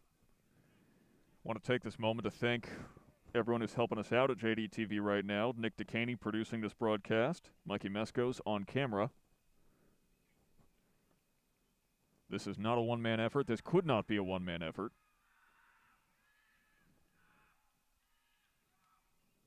And it is only through their help that we're able to bring you these, well, I think, excellent broadcasts. Nick agrees. Mikey agrees. Ogata, is it fair? Yes! Skims the right field line, and Carter King scores. An RBI single for Jake Ogata.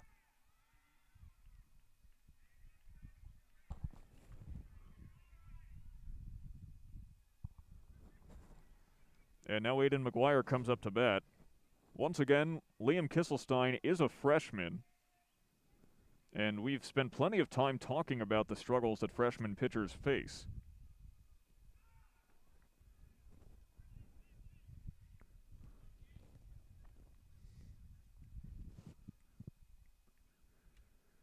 This game started off as a pitcher's duel, and as it nears a close, it looks like this one may end up grinding to a halt.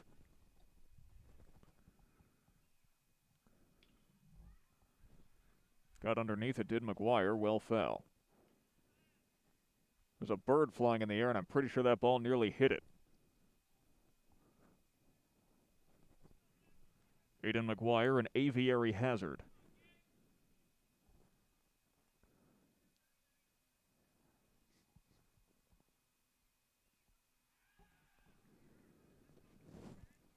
So to look for the silver lining with Hunter Kearney continually right where our camera is, when you get the slow focus back to the batter, it actually looks pretty good. It's a nice little effect. As Kisselstein misses.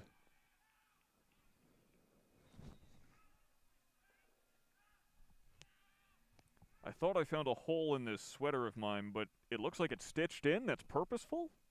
Maybe, like, for earphones or something? That's probably it. McGuire hits it in the air, center field. Kearney calling for it, brings it down. That's 3. We head to the top of the 7th, the potentially final half inning. The Red Rams up by 2.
In to shut it down for the Jamesville-DeWitt Red Rams is Justin Ellithorpe, the closer.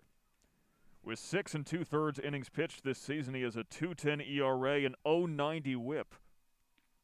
And he very nearly hits Noah Kisselstein to start us off.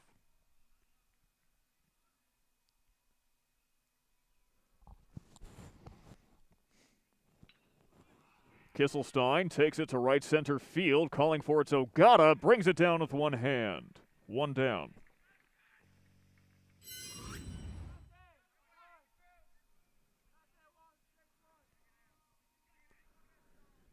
In those 6 2/3 innings, Ellithorpe has walked 1 and struck out 4, so he is definitely someone who pitches to contact.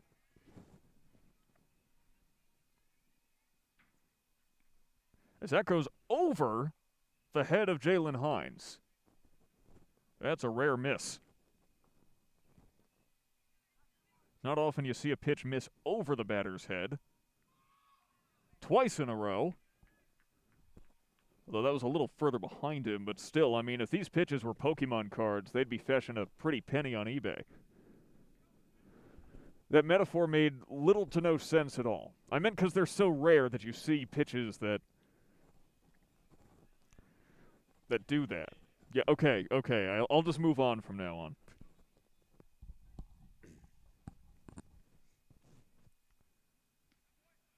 But Jelly finds a strike zone, 3-1.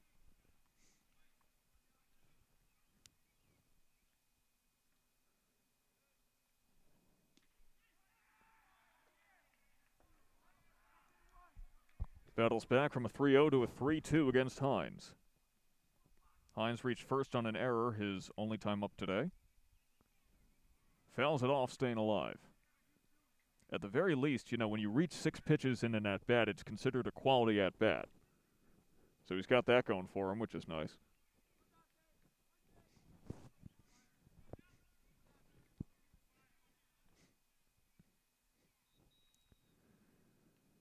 Full count, here's Ellithorpe.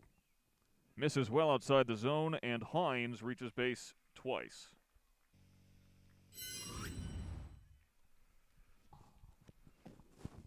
Only the second walk surrendered by Ellithorpe this season, as Oldemir Andrades. I thought it was going to be Andrades, but the coach says it's Andrades. Comes up to bat, which, by the way, while we're talking about that, I should issue an apology to Luke Van Marter because there is no space in his last name. I thought there was. I thought it was a spelling error, to be honest.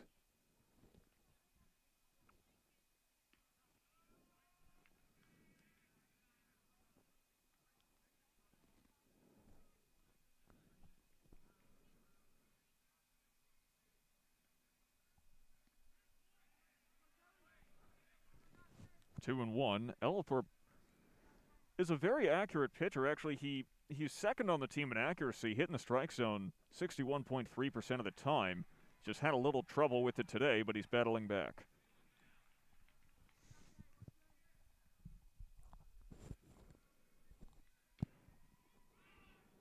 On the ground, King bobbles it. Cannot get him at first.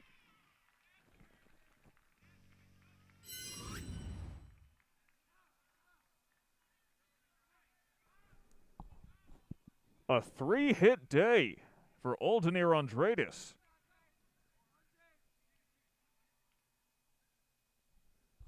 By the way, Colin Murphy pinch running for the pinch hitter who pinch hit for him. So I don't know how that roster move works, but he's back on the base paths. As Joe Alacqua steps up. Strike one.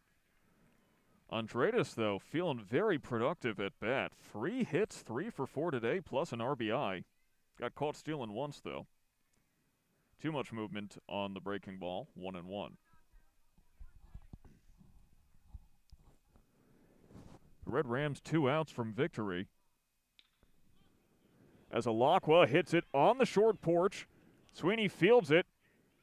No one's getting out there. Bases are loaded, 1 out.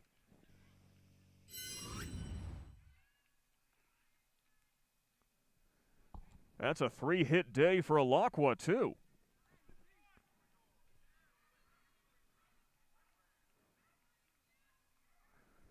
And now, this is dangerous territory. Bases are loaded, 1 out, and the 2, 3, 4 batters are coming up. Livingston, who homered in the 5th inning, though he struck out in his last at-bat, watches the first strike go by.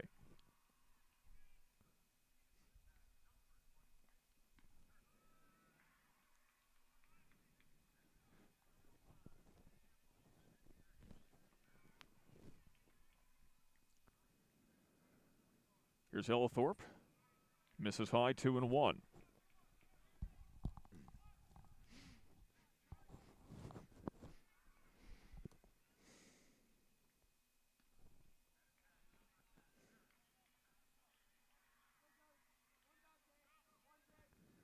Longtime viewer asking, Max McCall asking if the Mets are beating the Phillies tonight.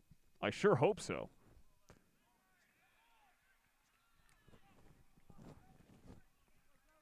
Full count now. Bases loaded, 1 out. Why would you watch Mets and Phillies when the action's coming down to the wire here right now? Misses, walks home a runner. And Justin Ellithorpe is losing his cushion.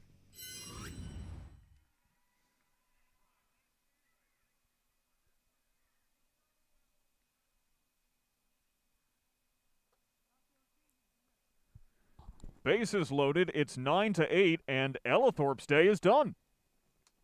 They're making another pitching change. We'll be back once we figure out who it is. Don't go anywhere. This game's coming down to the wire.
Will Cooper, the new pitcher for the Red Rams, and he's got some cleaning up to do.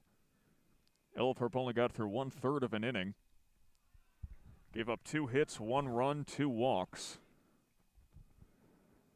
Matt Sweeney down in front, please.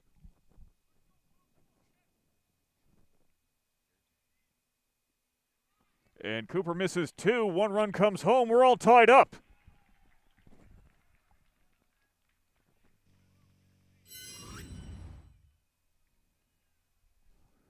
It is 9-all off the wild pitch.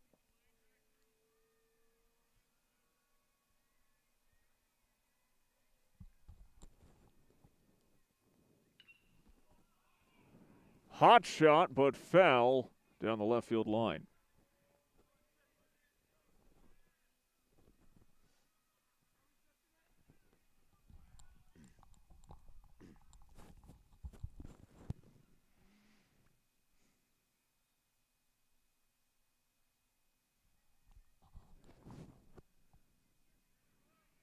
Cooper swings and gets him to swing and miss. That's it. Aiden Murphy up to bat. So that run will be inherited by Ellithorpe. So add a second run to his total. Murphy on the ground. McGuire goes home. They tag him out, though a little forceful with Aaron Coe.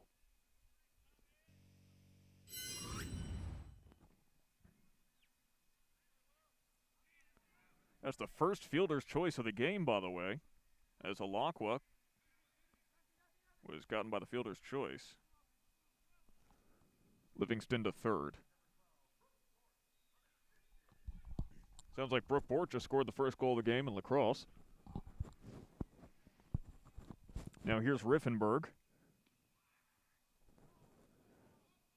Runners go, but no throw from Coe wisely.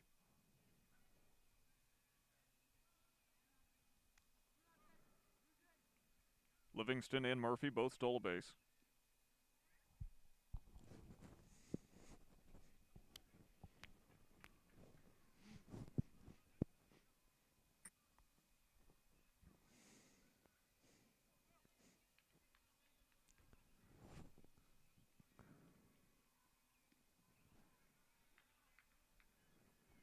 Now the Red Rams just need one more out to get out of this inning, but now they've got to tie it, or they got to score, or we're going to extras. Now don't get me wrong, I enjoy a good bit of free baseball.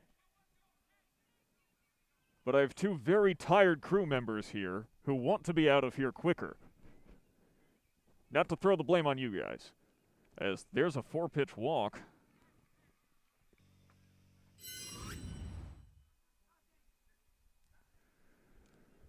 This has been a long game.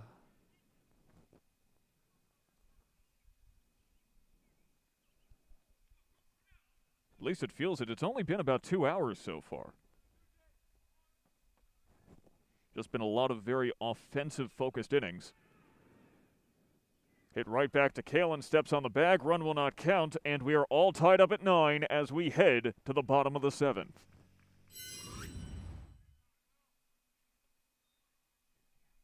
Hunter Kearney grounds out, and it's all or nothing now.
Bottom of the 7th, tied at 9, and the Red Rams field their 7, 8, 9 batters. New pitcher on the mound for Syracuse City. It's Hunter Kearney as this game's coming down to the wire.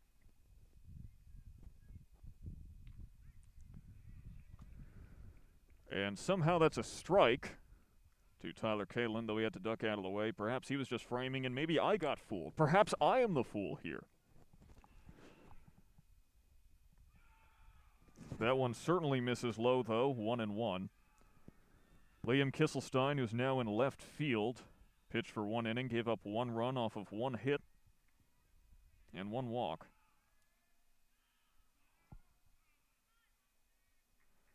And Kalen wisely steps out.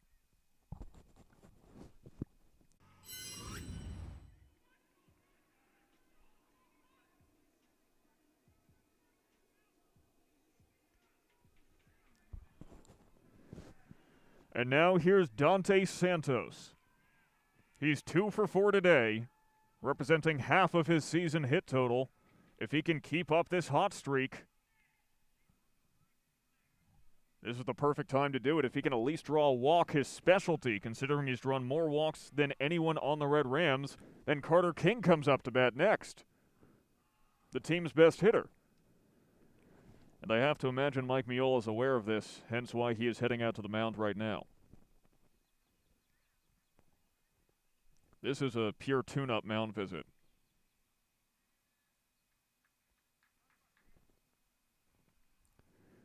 Happy Cinco de Mayo, everybody.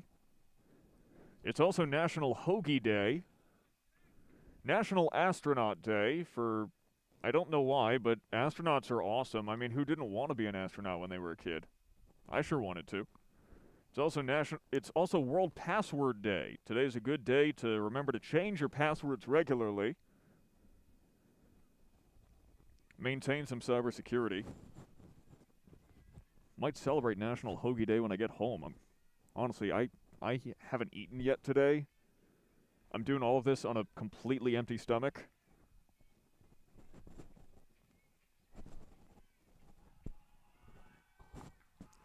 Runner.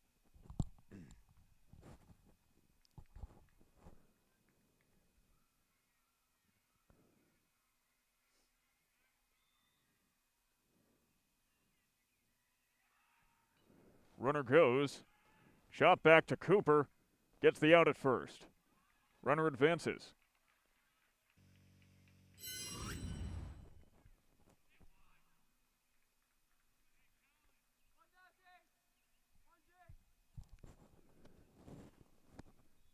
And it looks like Colin Murphy will hit for himself again.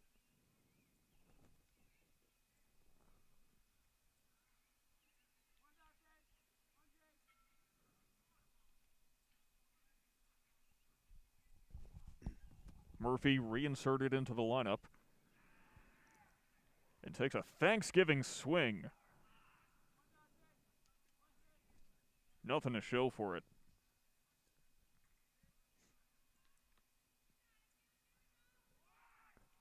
Murphy attempts to lay down the bunt. Nice catch by someone in the Syracuse City dugout.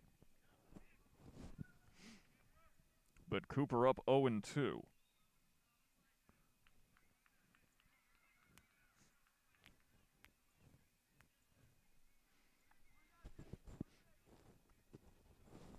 One runner in scoring position, one out, and one ball on the board to Colin Murphy.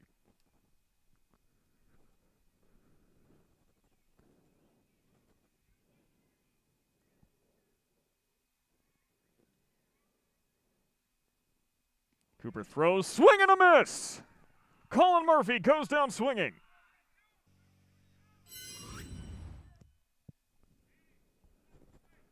And Murphy sent back to the batter's box to think about what he's done.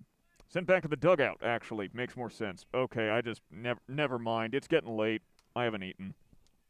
I'm a little hangry.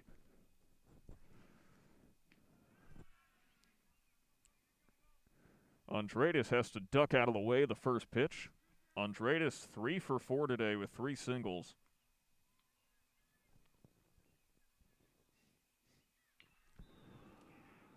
Pop up center field. Sweeney judges it, brings it down. And we head to the bottom of the 8th.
Bottom of the 8th.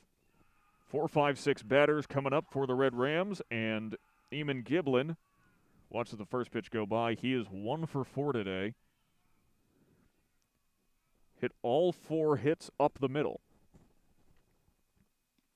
So you know where he's aiming. Got a single in his first at-bat, then lined out to second, flew out to center field, lined out to center field. And that hit him in a spot where the sun may not shine. If he got lucky, his thigh took the brunt of it. Looks like it got him on the inside of the thigh.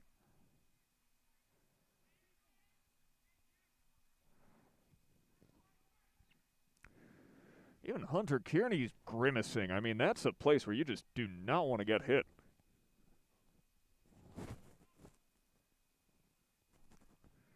Jake Ogata due up.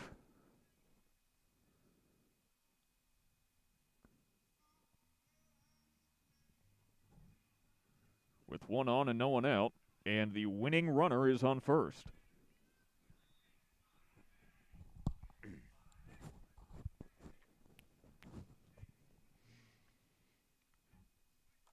First pitch strike.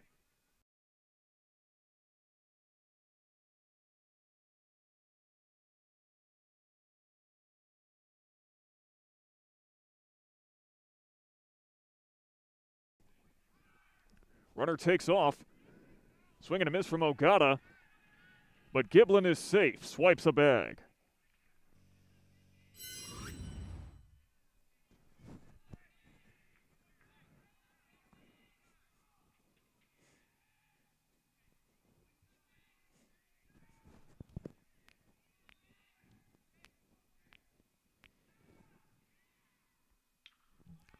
Ogata hits it right center field. San Giorgio brings it down. And now heading to third, sliding in safe is Giblin. The winning run is on third base.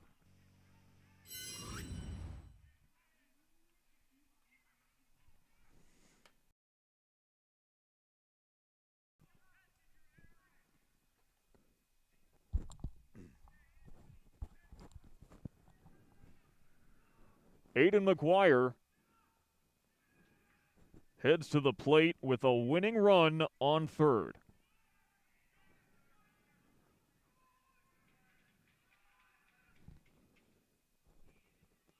Bottom of the 8th, 1 out, 1 on.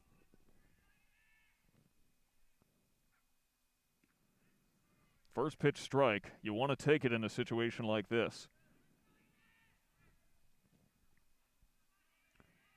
McGuire 1 for 3, reached second on an error, also walked. Tries to bunt it. You can see what he's thinking. He can't bunt now with 2 strikes, but he's thinking if he can just dribble it down that line, hopefully no one gets to it in time, the run will be able to score. That's not bunting for a base hit, but an 0-2 count now.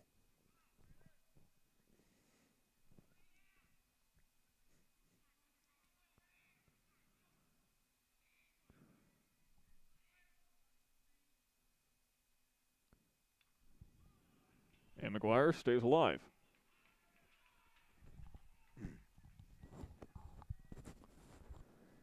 Every player dreams of having a walk-off hit. No player actually wants to be in that situation because of the sheer pressure that is on your shoulders. Gets away from the catcher, but not far enough to allow Giblin to score. 1-2. It is a tremendous amount of pressure. If you're Aiden McGuire right now, it doesn't feel like you're standing on the shoulders of giants. It feels like giants are standing on your shoulders.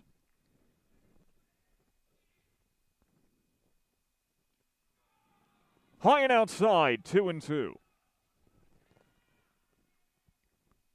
Good eye from McGuire. That was borderline.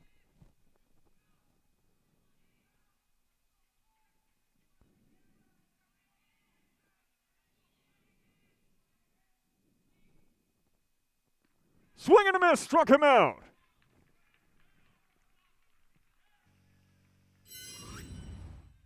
A crucial strikeout for Hunter Kearney, bringing up Tyler Kalin.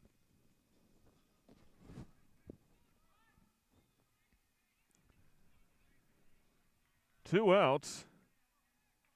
And the burden is shifted to Kalin, who is also 1 for 3 today, only reaching on an error. He also walked.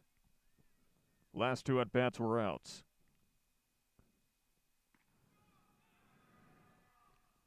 Look at Kalin's face right now. That is the stony expression of a man doing his best to remain unbothered.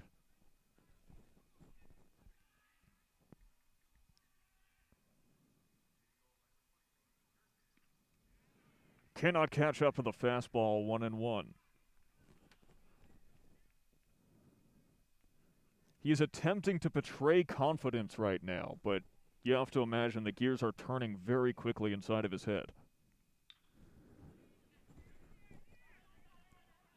Hits it to right center. Flies out, and we head to the ninth. More baseball. More baseball coming up after this.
Top of the ninth now, the equivalent of the top of the 11th. Will Cooper still on the mound for the Red Rams.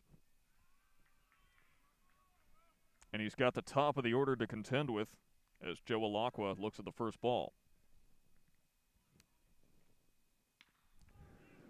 Alacqua slaps it to McGuire, has to throw all the way across the diamond, but gets the out with that cannon of his. I mean, he just has such a strong arm at short. Watch this once more. Absolute bullet of a throw. Now here's Livingston. You know, there's a reason why my score sheet goes up to the 14th inning in case of moments like this. Barely avoids hitting Livingston. I mean, you hate to say it, but you almost want to lean into a pitch like that because, you know, you get hit. It's a free pass to first base. Especially when it's a breaking ball, it's not going to hurt as much as a fastball. Take one for the team. Not saying that anyone should purposefully get hit. Just saying in a situation like that, it's not the worst outcome. A strange pitch to try to bunt on. But they say it's fair, and that's a bunt single for Livingston. Livingston runs a 7-1-4 60-yard dash, and he used all 7 of those seconds there. Nick Dekaney looking unimpressed, thinking, I can beat him. Here's Aiden Murphy. First pitch misses.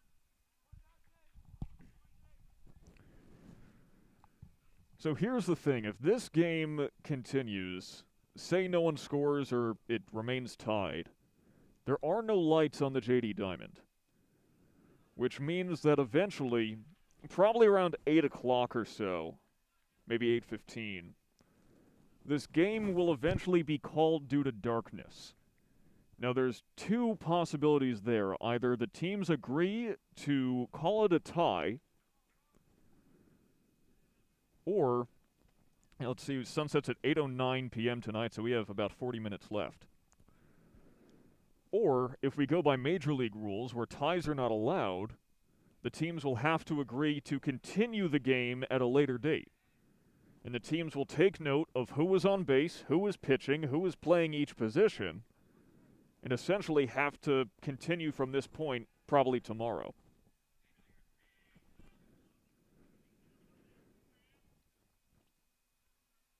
However, no game has been called due to darkness, at least in the majors, in many decades, as the last park... Here's a trivia question for you. What was the final Major League park to install lights? Let the two guys here guess before I reveal the answer. No one has any clue? The answer, it was not Philadelphia, as the runner takes off and successfully steals a base. Livingston snags a bag. The answer is Wrigley Field in 1988. Somehow they waited till 1988 to install lights, just because they wanted to preserve the tradition of Wrigley Field, it being the second oldest park in the major leagues, opening up in 1914.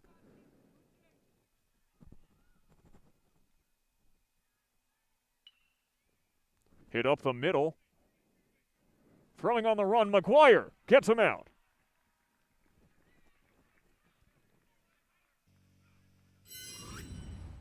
Two outs now, but the runner moves to third. For the number 4 hitter, Reagan Riffenberg.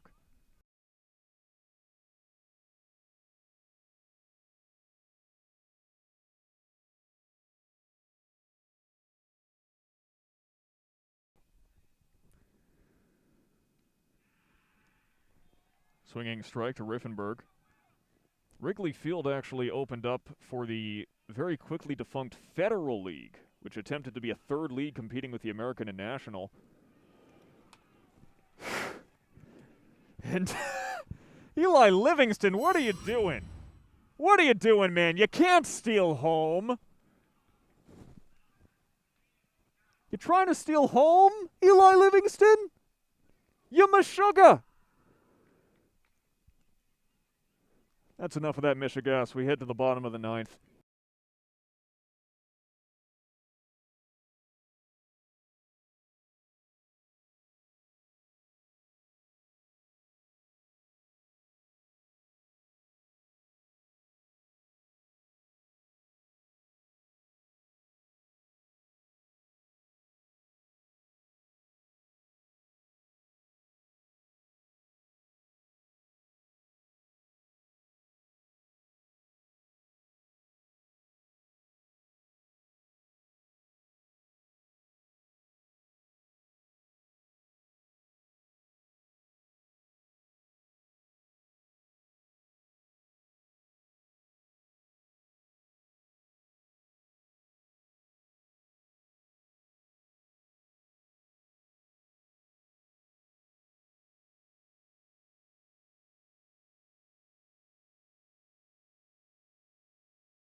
Bottom of the 9th. And this baseball game is competing with a lacrosse game, which is currently at halftime. It started at 7. As A.J. Sumida is up to bat for the Red Rams.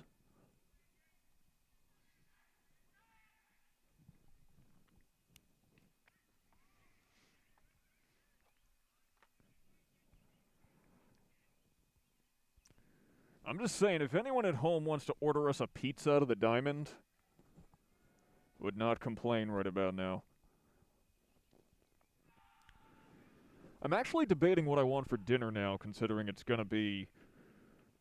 Well, I still haven't eaten today. I'm thinking either pizza or getting a cheesesteak. I'm not sure. What do you guys think? Let us know in the comments. Mikey Mesko says both. That's not the worst idea. Nick says cheesesteak.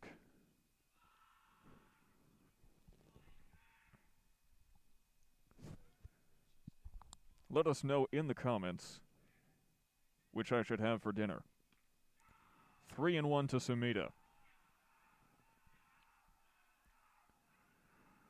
This is the third inning that Kearney is pitching in, and I have to imagine he did not expect to be going this long. Sumida walks.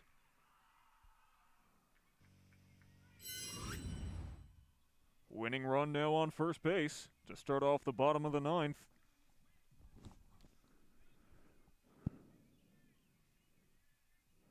And here's Will Cooper hoping that he will not collapse.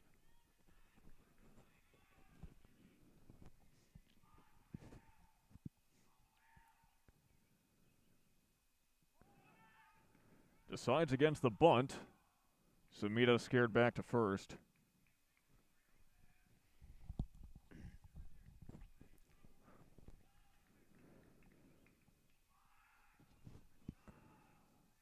A lot of nines on the scoreboard right now.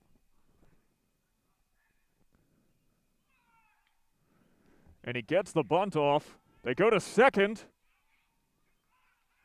But he's off the bag! Stumbling, they get him!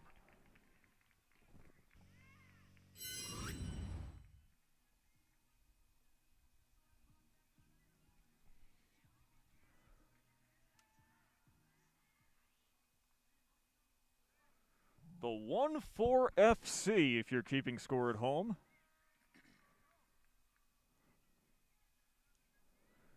And if you are keeping score at home right now, find a hobby, please. Hit in the air by Matt Sweeney. Popped up. Is there room? No! Murphy tried to reach over the fence, but it was not to be.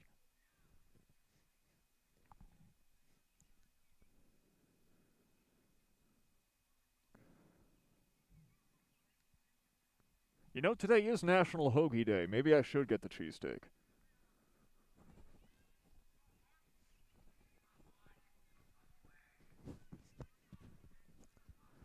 Don't forget, ladies and gentlemen, that tomorrow we'll bring you lacrosse action against Horseheads, exclusively here on JDTV. And that'll be a barn burner of a matchup. You will not want to miss that. All three of us will be there.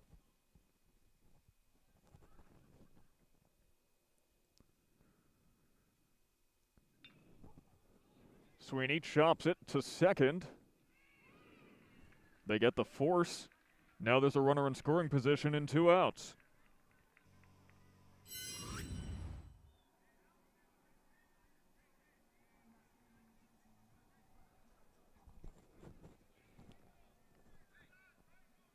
Here's Santos.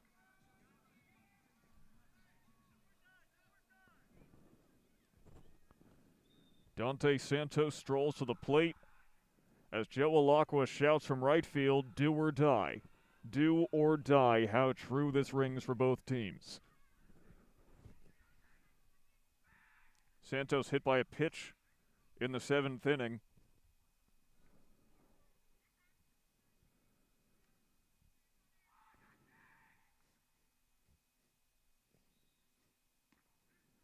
First pitch strike. Clean fastball if I've seen one.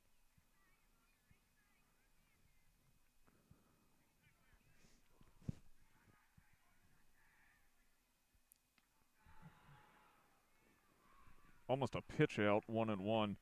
Santos leads the team with 13 walks. He has not drawn one today.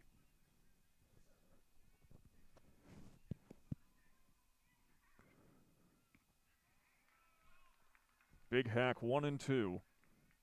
And Santos does not want to strike out here. No player wants to.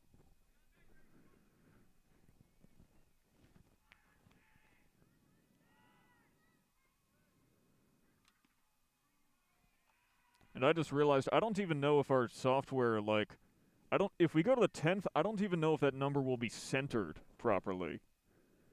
It might be askew. We've never gone this deep into a game before on JDTV. Well, Santos works a 3-2 count.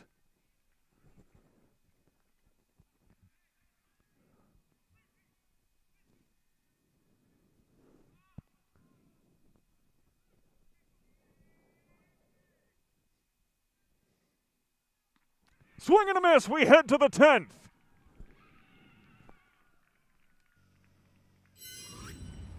On a pitch out of the zone to boot. Had he held off, he would have walked. Instead, more free baseball coming up.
Ladies and gentlemen, it looks like they're calling this one a tie.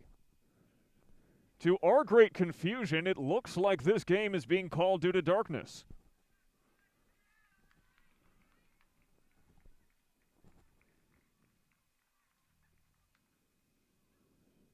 Darkness falls on the JD Diamond, but no team does. It's a tie. There's no tying in baseball. I guess there is tonight. Well, as we hit nearly the 3-hour mark, I suppose that's all she wrote. Thank you for sticking with us through this incredibly long and honestly kind of confusing game today. My name is Sam Gelfand, the voice of the Red Rams. On behalf of everyone here at JDTV and this DeWitt-based broadcast crew, have a very good night wherever you may be.